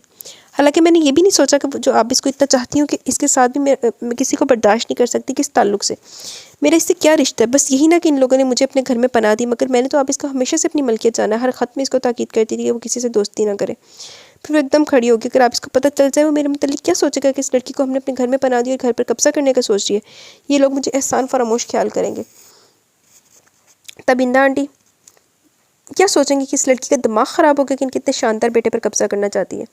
खंसा उदास होगी, आबिस मुझसे बहुत बड़े हैं, वो कभी भी ये पसंद नहीं करेंगे मैं इनके मतलब कैसा सोचूं। उल्टा सीधा सोचते सोचते से नींद आ गई। नाश्ता करते हुए बगौर आबिस की तरफ देख रही थी, मगर वो तो बिल्कुल नॉर्मल था। कितना अरसा हो गया आबिस ने शादी भी नहीं की, शायद वो किसी का इंतजार करें। खंसा को आलिया याद आ गया, आबिस के जाने के बाद इसके कितने फ़ोन आते थे। हो सकता है ये वही हो, मगर किसी मजबूरी की वजह से उसे शादी ना कर सका हो। वो नाश्ता छोड़कर अपने ख्यालों में गुम थी। खंसा आओ, मैं तुम्हें यूनिवर्सिटी ड्रॉप करता जाऊँ। आबिस तैयार इसके सामने खड़ा था। खंसा खामोशी के साथ इसके साथ चल पड़ी। रास्ते में आबिस से छोटी छोटी बातें पूछता रहा, मगर वो बेध्यानी में जवाब देती रही। यूनिवर्सिटी आकर वो उतरी तो गेट पर खड़ा हसन तेजी से आया और इसकी तरफ एक फूल बढ़ाया। आबिस ने दूर से इन्हें देखा, हसन इसे फूल दे रहा था। हसन के चेहरे की चमक, इसका अंदाज आबिस बखूबी समझ गया था कि वो खंसा से मोहब्बत करता है। तो वक्त ने अपना फैसला दे दिया, खंसा ने अपना साथी चुन लिया। आबिस के अंदर गहरी उदासी उतर गई। हालांकि वो जहनी तौर पर हर चीज़ के लिए तैयार था, मगर खंसा को देखकर जो हलचल इसके दिल ने मचाई थी, इससे वो जान गया कि अगरचे से अपने कॉल के मुताबिक वो खंसा की राय का एहतराम करेगा, मगर अपनी दिल की बसात पर ये बाजी हार जाएगा। वो गुजरे वक्त में इसके साथ इतना वाबस्ता हो गया था कि इससे किए गए वादे के मुताबिक किसी लड़की के करीब भी नहीं गया। वादा तो इसने कम उम्र लड़की से किया था, मगर निभाते निभाते वो इसके बराबर आन खड़ी हुई थी। आबिस ने अफसुर्दगी के साथ सोचा, काश वो वापस ना आता, वहीं से कोई फैसला कर देता। कम अज़ कम इस दुख से तो महफूज रहा था कि अभी तो दिल आबाद भी ना हो सका था और उजड़ने का सामान पैदा हो गया। हाय वे पोछला पिछे बैठा तो वो करना पिया अपनी क्या सराइयाँ करन तो पहले देखो पोछला। फरीन से मिलने के लिए आई हुई थी, साथ के साथ वो ये भी चाहती थी कि वलीमे में शिरकत करके वापस जाए, मगर इन दोनों के मोहतात रवैये ने सबको बड़ा मायूस किया था। बिंदा ने इसे अब इसके बारे में बताया कि वो अब कोई ना कोई फैसला करके दम लेगा। इन्हें खंसा से अपनी बेटी की मानिंद मोहब्बत थी, वो इतना अरसा इनके पास रही थी, अब अपने हाथों से किसी और घर के इसकी रुखसती इनके लिए बड़ी मुश्किल थी। इसकी उदासी देखकर फरीन एक तरकीब सोची और मुनासिब मौके का इंतजार करने लगी। ऑफिस जाते हुए आबिस इसे साथ ले जाता तो वापसी पर वो पॉइंट से आती थी। खंसा हसन से तंग आ चुकी थी, क्लास ऑफ होते वो लाइब्रेरी चली गई ताकि इसकी निगाहों से बच सके। खंसा लाइब्रेरी में बैठी बेहद बोरियत महसूस कर रही थी कि एक प्यारी सी लड़की इसके पास आई। मैं यहाँ बैठ सकती हूँ? क्यों नहीं? खंसा मुस्कुराई। लाइब्रेरी सबकी मलकियत है, मेरे नाम पर लॉट तो नहीं हुई। हंस पड़ी पे बेतकल्फी से बोली, आप तो इतनी प्यारी हैं कि पूरा कैंपस आपके नाम लिखने को जी चाहता है। खंसा हंस पड़ी, ऐसी भी कोई बात नहीं, आप खुद भी बहुत प्यारी हैं। जवाबी तारीफ की। कैसा नहीं हो सकता कि दो प्यारे लोगों की दोस्ती हो जाए? वो शरारत से हंसी तो खंसा उलझ गई। क्या मतलब? मतलब ये कि मैं रोज़ आपको क्लास में अकेले बैठे देखती हूँ, तो सोचती थी कि आपकी तन्हाई दूर की जाए और इस तरह मुझे एक प्यारी सी दोस्त भी मिल जाएगी। इतनी लंबी तमहीद पर खंसा मुस्कुरा दी। क्यों नहीं, मुझे आपसे दोस्ती करके खुशी होगी। ये हुई ना बात। मुझे शाजिया खान कहते हैं, वो चक्की, और मैं खंसा अब्बास हूँ। चलो तारुफ तो हो गया, इसी खुशी में कैंटीन चलते हैं, यहाँ के समोसे चाय बहुत मशहूर है। शाजिया ने ऑफर की तो वो फ़ौरन खड़ी हो गई। पहले मैंने दोस्तों पैसे कौन भरेगा? दोनों अपने अपने पैसे भरनी है या एक जनी भरेगी दोस्ती की खुशी? वैसे भरने तो अपने अपने चाहिए। चलो आगे चलने। कैंटीन पर हसन साहब भी मौजूद थे। खंसा के माथे पर बेख्तियार बल पड़ गए। क्या हुआ? शाजिया ने पूछा। कुछ नहीं, पास लोग खौम-खा चिमटने की कोशिश करते हैं। खंसा सख्त बेजार हो चुकी थी। कौन? शाजिया ने हैरत से इसकी नज़रों के ताक़ुब में देखा। ओ हसन, अरे ये तो फाइनल ईयर का प्रिंस कहलाता है। लड़कियां मक्खियों की तरह इस पर गिरती हैं और तुम बेजार हो। शाजिया ने हैरत का इजहार किया। मक्खियां हमेशा गंदगी पर गिरती हैं, अब तुम मक्खियों को प्रिंस का नाम दे दो या गंदगी का। खंसा सख्त खफा थी। ओहो, नाराज तो मत हो, मैंने तो ऐसी बात की थी। खैर दफ़ा करो, हमें क्या कुछ दिन मंडलाता रहेगा, ना तवज्जो ना दी तो खुद ही पीछे हट जाएगा। शाजिया ने बेपरवाही से कहा, ऑर्डर देने लगी। खंसा भी इसकी तरफ मतवज्जो हो गई। खंसा, ये तुम क्या कर रही हो?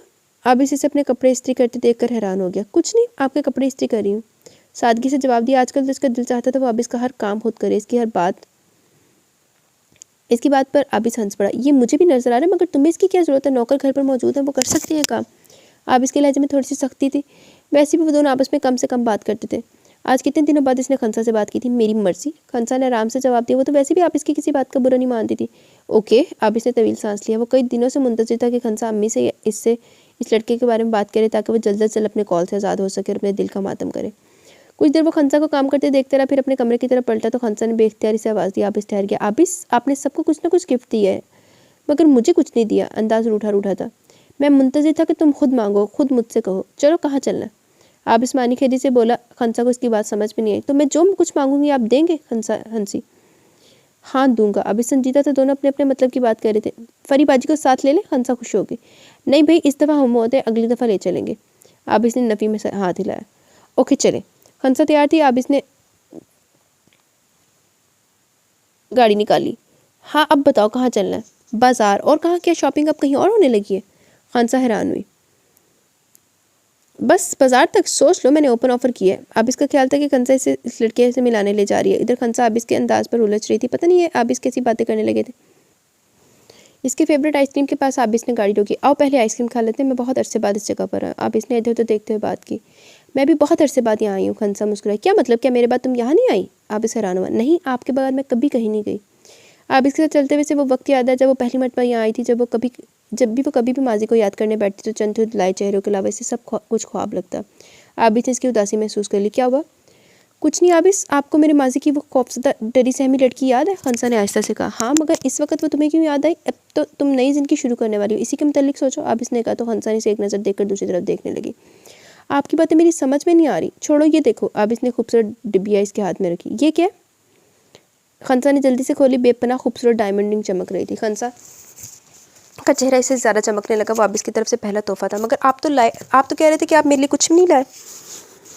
खंसा ने शिकवा किया क्योंकि जब आबिस ने सबको गिफ्ट दिए थे तो फिर इसे कभी कहा था कि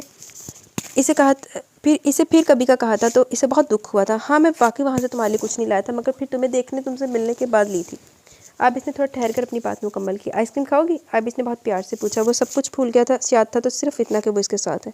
मैं बहुत सारी खाऊंगी। खंसा ने बचपन की तरह हाँक लगाई। अगला जुमला नहीं कहोगी?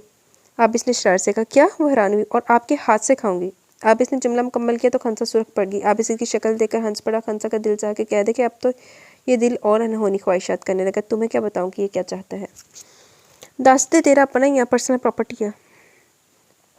मिसअंडरस्टैंडिंग ही नहीं मुकती अभी कहना दिया। एक्सक्यूज़ मी खंसा, मुझे तुमसे बात करनी है। हसन अचानक इसके सामने आए। शाज़े से बात करती खंसा चौंक गई, फिर लापरवाही से बोली। कीजिए। आप मुझे थोड़ा सा वक्त देख सकती हैं? शाज़े ने महसूस किया कि हसन तन्हाई में बात करना चाहता तो फ़ौरन खड़ी होगी। खंसा, तुम लोग बात करो, मैं रहीला से नोट्स का मालूम कर लूँ। खंसा इसे रोकना चाहती थी मगर वो तेज़ी से रहीला की तरफ चली गई। इसके जाने के बाद हसन खंसा की तरफ मतवज्जा और इसके सामने घास पर बैठ गया। मैं जो तुमसे कहना चाहता हूँ वो कोई नई बात नहीं है। बहुत से लोगों ने एक दूसरे से कही है। शायद इनके जज्बों की शिद्दत ने इन्हें मेरी तरह मजबूर कर दिया कि वो अपने महबूब को बताएं कि इनकी बगैर ज़िंदगी में कोई लुत्फ़ नहीं है। रात इनके ख्यालों ख्वाबों में बसर होती है तो दिन इनको एक नज़र देखने की आस में गुजर जाता है। इस उम्मीद पर गुजर जाता है कि आज तो अनजान महबूब नज़र उठाकर कबूलियत का शर्फ बख्शेगा, मगर फिर दिल डूब जाता है जब हमारी बेपनाह मोहब्बत, बेपनाह खलूस किसी पर अंदाज ना हो रहा हो।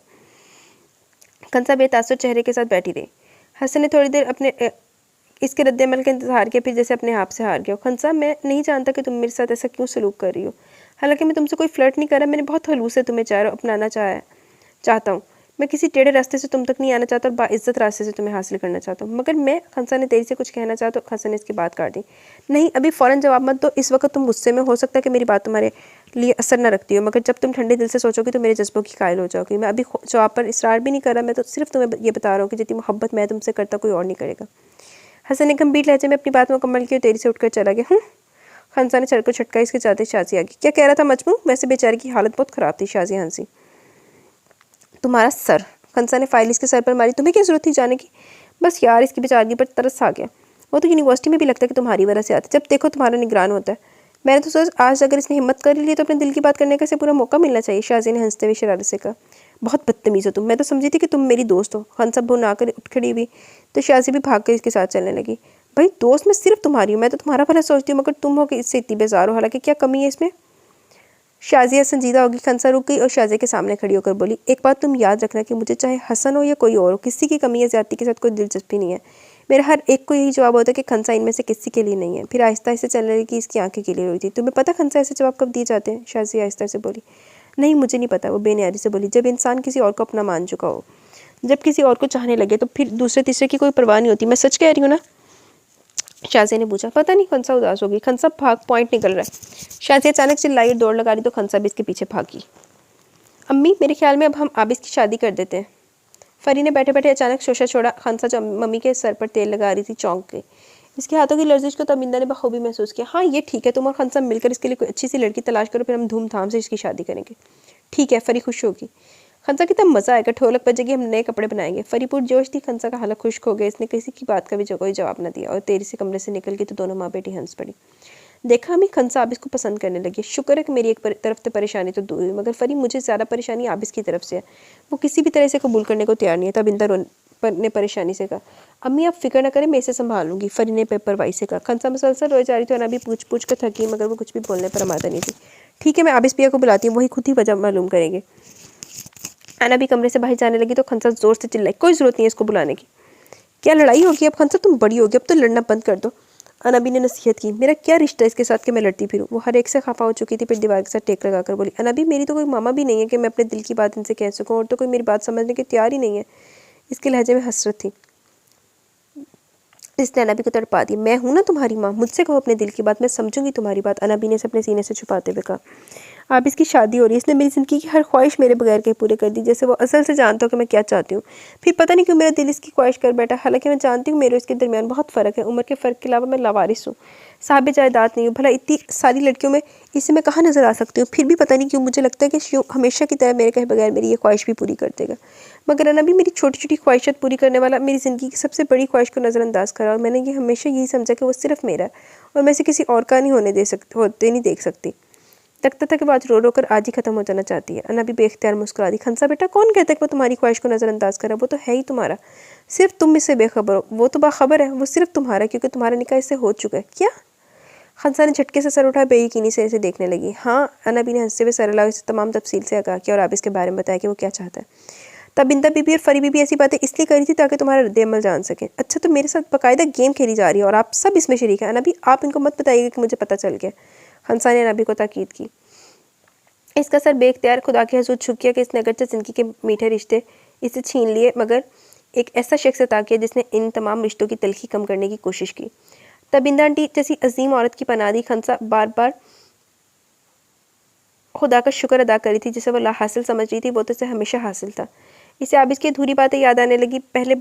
बहुत पहले इसने कहा था कि ये घर तुम्हारा है। मैं इसका बचपन बर्बाद नहीं करना चाहता। तहमीना आपी की किसी बात पर इसने कहा था कि नहीं, ये बहुत छोटी है, इसे कुछ ना बताया जाए, बड़ी होगी तो जो भी फैसला करेगी वो कबूल किया जाएगा। एक शख्स ने महज इसे दरबदर होने से बचाने के लिए इसे कबूल किया और फिर इसे ऐसे निभाया कि इसकी मिसाल मिलना मुश्किल थी, और अपनी ज़िंदगी के बेहतरीन सारी इस लड़की के लिए कुर्बान कर दी। अपने नफ्स पर काबू रखा। हालांकि वो मुख्तलिफ लड़के से दोस्ती करने में आज़ाद था, मगर इसने इन 3 लफ्ज़ों की ऐसी लाज रखी कि किसी और की तरफ मतवज्जा भी ना हुआ। मेरी तमाम ज़िंदगी के दुखों का अजाला किया, कभी इशारे कराइए मैं भी इस रिश्ते को नहीं जताया कि मैं ज़िंदगी को अपनी बेखबरी को एंजॉय कर सकूं। अपनी तमाम मोहब्बत तवज्जो दी, मेरी शख्सियत के हर बिगाड़ को दुरुस्त किया। अब जबकि वो मुझ पर दावा कर सकता था तो भी खामोश था कि मैं अपनी ज़िंदगी का फैसला खुद कर सकूं। मगर इस सारे अमल के दौरान वो एक बात भूल गया कि इसके साए में रहने वाली लड़की अब किसी और की तरफ कैसे देख सकती है। खंसा ने बेड के साथ टेक लगा ली और आंखें बंद कर ली।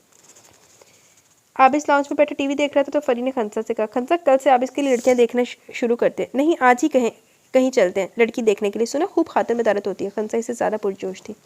फरी की शक्ल देखने वाली होगी। आबिस को बेख्तियार हंसी निकल गई। हाँ हाँ फरी बाजी, ऐसा करे तहमीना आपी को भी फ़ोन करे, तीनों मिलकर तलाश करना।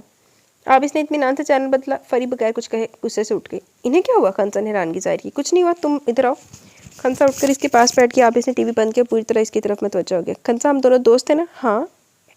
ऐसा है कि दोस्त दूसरे दोस्त से अपने दिल की बात कह सकता है। पूछने का मकसद ये, क्या तुम्हें कोई पसंद है? अब इसकी समझ में नहीं आ रहा था इससे कैसे पूछे, तो बराह रास्त पूछ लिया। हाँ। खंसा ने आराम से जवाब दिया। अब इसके चेहरे का रंग बदल गया। वो सीधा होकर आहिस्ता से बोला, कौन है वो? हमारी यूनिवर्सिटी का एक लड़का है हसन, वो मुझे पसंद करता है। खंसा ने आखिरी जुमले पर जोर दिया। इसे आबिस के चेहरे की तासुरात खुशी दे रहे थे। आबिस इसकी मजीद कोई बात सुने बगैर उठ के इसे कहना कि वो अपने वालिदैन को हमारे घर भेज दे, और बाहर निकल गया। बात तो सुनिए, खंसा चिल्लाई, मगर वो रुका नहीं। ओह मेरे खुदाया! खंसा ने सर पकड़ लिया। वो तो महज से तंग कर रही थी, वो जो कहना चाहती थी वो तो इसने सुना ही नहीं। ये तो शदीद गलतफहमी का शिकार हो गया। वो बड़बड़ाई और बेबसी से दरवाजे को देखने लगी। तू कर ला प्रैंक, तेना प्रैंक पुठा ही ना पै जावे बाजी। कैंपस में हसन ने इससे बात करने की कोशिश की तो इसने साफ कह दिया कि वो शादीशुदा। नामुमकिन। हसन ने हैरानगी से घूर से घूरा। अब कतई मैरिड नहीं लगती। तो मैं क्या करूँ, खंसा ने बेपरवाही से कहा और शाजिया के साथ आगे बढ़ गई। तुमने तो कभी मुझे नहीं बताया कि तुम शादीशुदा हो। शाजिया ने शिकवा किया तो इसने शुरू से लेकर आखिर तक सारी बात इसे बताई। मुझे यकीन नहीं आता कि दुनिया में ऐसा भी हो सकता है, लेकिन फिर मुझे ख्याल आता कि वालिदैन अपनी औलाद को फ़रोख्त भी तो कर देते हैं, और फिर ऐसे वाक़यात हम अखबारात में पढ़ते रहते हैं और जो इससे भी ज़्यादा नाकाबिले यकीन होते हैं, मगर ऐसा होता रहता है।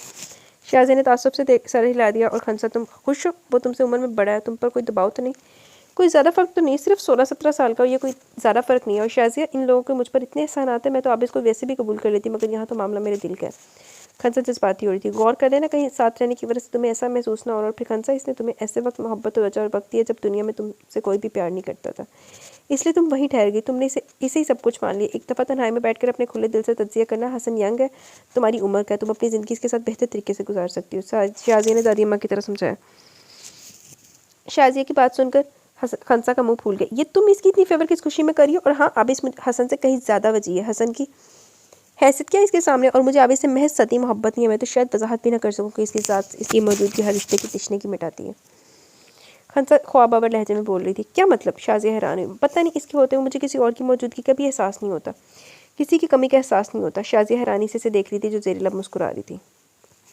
खंसा अपने कमरे में बैठी रिसाला पढ़ रही थी कि आबिद आया। इसके चेहरे के तासुरात अजीब से थे।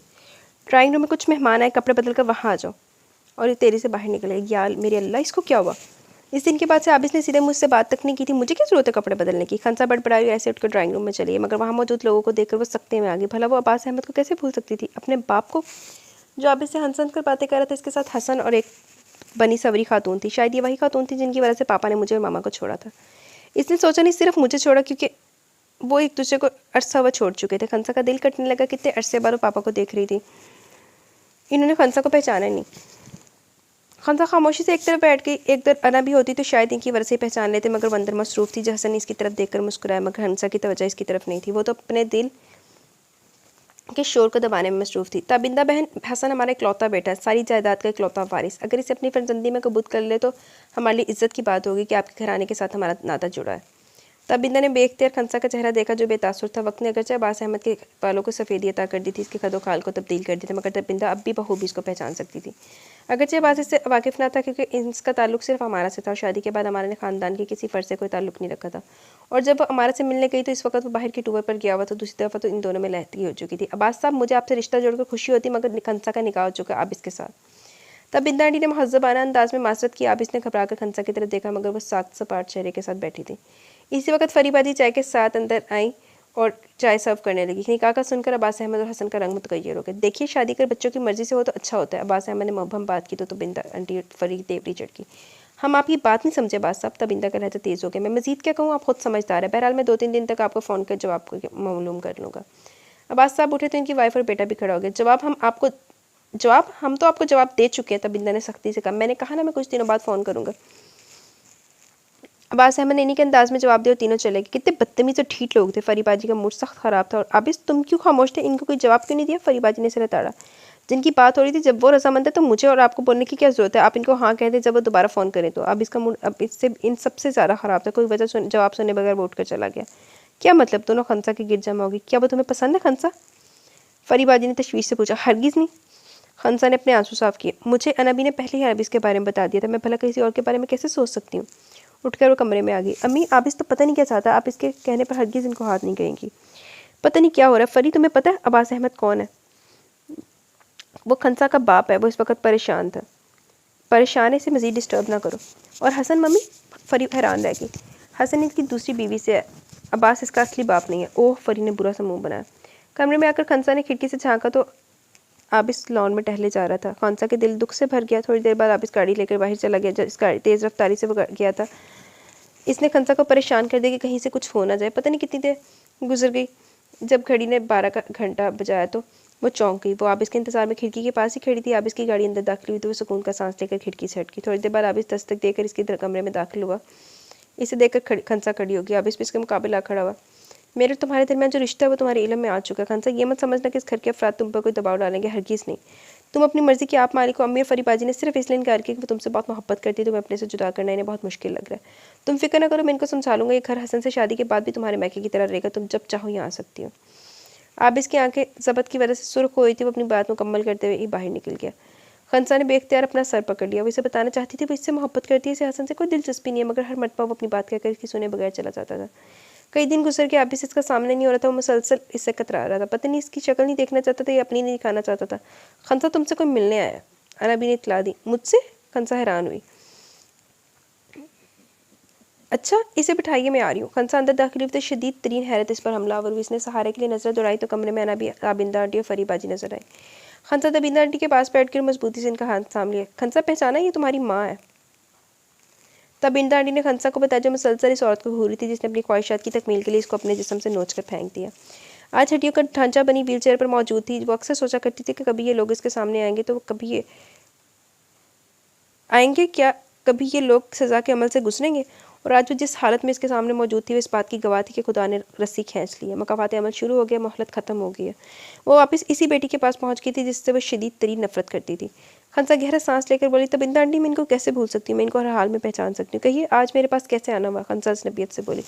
खंसा, बेटा मैं तुम्हारी माँ हूँ, मुझसे इस तरह बात मत करो। अभी तो मैं सोच रही हूँ कि मुझे आपसे बात भी करनी चाहिए या नहीं। आप लहजे की बात करती हैं। खंसा, मेरी बेटी हमारा रो पड़ी, मुझसे इस लहजे में बात मत करो। मत कहिएगा मुझे अपनी बेटी, सिर्फ खंसाई आपके लिए काफ़ी है। और मेरा लहजा इसकी काट इस लहजे से कम होगी जिससे आप अपनी नफरत की बर्छियाँ मेरे दिल में उतारा करती थी। खंसा चिल्ला उठी। और आज क्या लेने आई आप? ये देखने कि जिस दोज़ख में आप मुझे झोंक कर गई थी वहाँ मेरा क्या हशर हुआ है? नहीं खंसा, मुझे पता था तबिंदा तुम्हारा बहुत ख्याल रखेगी। मैं मजबूर थी, मैं तुम्हें अपने साथ में ले जा सकती थी, इसलिए मैं तबिंदा के पास तुम्हें छोड़ के कुछ अरसे बाद तुम्हें बुला लूँगी, मगर आरिफ ने मेरे सारे रास्ते बंद कर दिए। नहीं, अब मैं बच्ची नहीं हूँ कि आप झूठ से मुझे बहला सकेंगी। आपको इस चीज़ की कोई परवाह नहीं थी कि मुझे किस तरह रखता है। आपको जल्द से जल्द मुझसे जान छुड़ाना चाहती थी। अगर तबिंदा आंटी ना होती तो आप मुझे किसी के भी हवाले करके जा सकती थी। ज़िंदगी मेरी जन्नत बनी है, दोज़ख आपको इसकी परवाह कैसे हो सकती थी? लेकिन आपकी तवक्को के बरखलाफ ये जहन्नम मेरे लिए जन्नत बन गई। जो कुछ आपने मुझसे छीना तबिंदा आंटी और आप इसके वजूद में मुझे मिला, मेरे इर्द गिर्द फूल ही फूल के लिए। अफसोस आपकी तवक्को पूरी ना हो सकी। खंसा बेटी, तुम किसी शदीद गलतफहमी का शिकार हो। मैं तुमसे बहुत मोहब्बत करती हूँ, तुम्हें क्या मालूम मेरे साथ क्या हुआ है। आरिफ ने मुझे कहा कि वहाँ पहुँचकर वो मुझसे निकाह कर लेगा, लेकिन इसने मुझसे निकाह नहीं किया बल्कि अपने कारोबार में मुझे इस्तेमाल करता था, मुंशियात की स्मगलिंग में इस्तेमाल करता था, मुझे अजियतें देता था, फिर इसने मुझे नशे का आदी बना दिया। आरिफ बहुत अजियत पसंद था, पता नहीं कौन कौन से खतरनाक नशे के इंजेक्शन मेरे जिस्म में उतारता रहता और मेरे तड़पने का तमाशा देखता। मेरे जिस्म में से खून का एक एक कतरा इस शख्स ने चूस लिया। मैं वहाँ से भागना चाहती थी, मगर मैं तो इस शख्स के लिए सोने की चिड़िया थी जो कमा कर लाती थी। जब मैं किसी काबिल न रही तो वो मुझे पाकिस्तान फेंक कर चला गया। मेरे अंदर कुछ नहीं बचा, ज़िंदगी के दिन बहुत थोड़े रह गए। मुझे माफ़ कर दो, तुम मेरी वाह दुला दो। तुम्हारे बाद खुदा ने मुझे बांझ कर दिया, हमारा का सांस भूल गया। मैं तुम्हारे सामने हाथ जोड़ती हूँ बेटा, मुझे एक दफ़ा माफ़ कर दो ताकि मेरे अंदर जल्दी आग बुझ जाए, मुझे थोड़ा सा सुकून मिल जाए, एक दफ़ा मेरे सीने से लग जाओ। मैं तुम्हें क्या बताऊँ, मैंने तुम्हें कितना याद किया, बहुत हिम्मत करके तुम्हारे पास आई, मुझे सिर्फ एक दफ़ा माफ़ कर दो। हमारा खंसा के सामने गिड़गिड़ा रही थी कि किसी तरह खंसा इसे माफ़ कर दे ताकि वो सुकून से मर सके। खंसा ने करब से आंखें बंद कर ली, फिर गौर से इनकी तरफ देखती बोली, अगर खुदा आपकी औलाद से नवाज देता तो मकाफात अमल से ना गुजारता।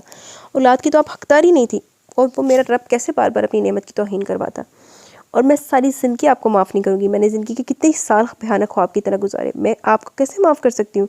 जाइए और सारी ज़िंदगी से एहसास जुर्म के साथ गुजारी कि आपकी बेटी जो इस शहर में रहती है वो आपकी शक्ल भी देखना नहीं चाहती।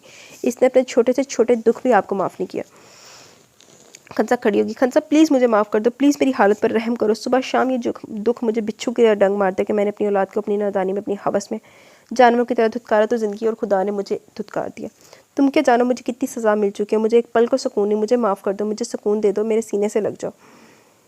खंसा मेरी बात सुनो। हमारा बोलती रही, से पुकारती रही, मगर खंसा पत्थर बन गई थी। इसने दरवाज़ा बंद कर लिया ताकि हमारा की कोई आवाज़ इस तक न पहुँच सके। कमरे में आते इसका ज़ब्त ख़त्म हो गया, आंखों से आंसू रवा हो गए। मैं इतनी आसानी से आपको कैसे माफ़ कर सकती हूँ? अभी तो मुझे अपने आप को समझाने दें कि आप वाकई शर्मिंदा। हाँ, मेरा वादा कि जिस दिन मैं माजी भूल गई इसी दिन आपको माफ़ कर दूँगी। आहो जी, तो अपने ना भैड़ी हुई हूँ सारे आ गए माफ़िया मंगन वास्ते। दूसरे दिन अब्बास अहमद का फ़ोन आया तो तबिंदा ने वही जवाब दिया तो वो गुस्से में आ गई। खंसा मेरे बेटे की ख्वाहिश है और निकाह कोई ऐसी चीज़ नहीं जिसे तोड़ा ना जा सके, जबकि अभी रुखसती भी नहीं हुई। मैं हर हाल में अपने बेटे की ख्वाहिश पूरी करूँगा, तुम अपने बेटे की ज़िंदगी की फ़िक्र करो। और फ़ोन रख दिया। इस फ़ोन ने तबिंदा को परेशान कर दिया, लेकिन उन्होंने आबिद से इसका जिक्र ना किया कि वो परेशान होगा। खंसा पॉइंट से उतरी, चूँकि घर थोड़ी दूर था इसलिए पैदल ही चली जाती थी। अभी थोड़ी देर हुई गई थी कि गाड़ी तेज़ी से इसके पास रुकी और इसे अंदर से किसी ने खींच लिया। खंसा ने खौफ के मारे चीख भी ना सकी और किसी ने इसके नाक पर रुमाल रखा तो बेहोश हो गई। शाम हो गई थी मगर खंसा घर ना आई। ताबिंदा सख्त परेशान थी। शाजिया के घर फ़ोन किया तो इसने बताया कि वो तो 12 बजे घर चली गई थी। ताबिंदा और परेशान हो गई। जल्दी से आबिद का ऑफिस फ़ोन किया तो वो भी परेशान हो गया। तमाम पुलिस को अलर्ट किया, हर नाके पर इसकी तस्वीर दी गई, मगर कुछ पता न चला। आबिद कुछ देर के लिए खड़ा, वो अब्बास अहमद का पता लेने के लिए आया था। क्यों? तबिंदा मज़ीद घबरा गई। मुझे शक है कि ये हरकत इनकी होगी। आबिद ने दर्शकी से कहा। हाँ हो सकता है, मगर अब्बास वो इसका वो इसका बाप है। अगर इसने अगवा करवाया भी है तो तुम ये जुर्म इस पर कैसे साबित करोगे? क्या? अब इसको झटका लगा। अब्बास अहमद इसका बाप है तो हसन इसका भाई हुआ?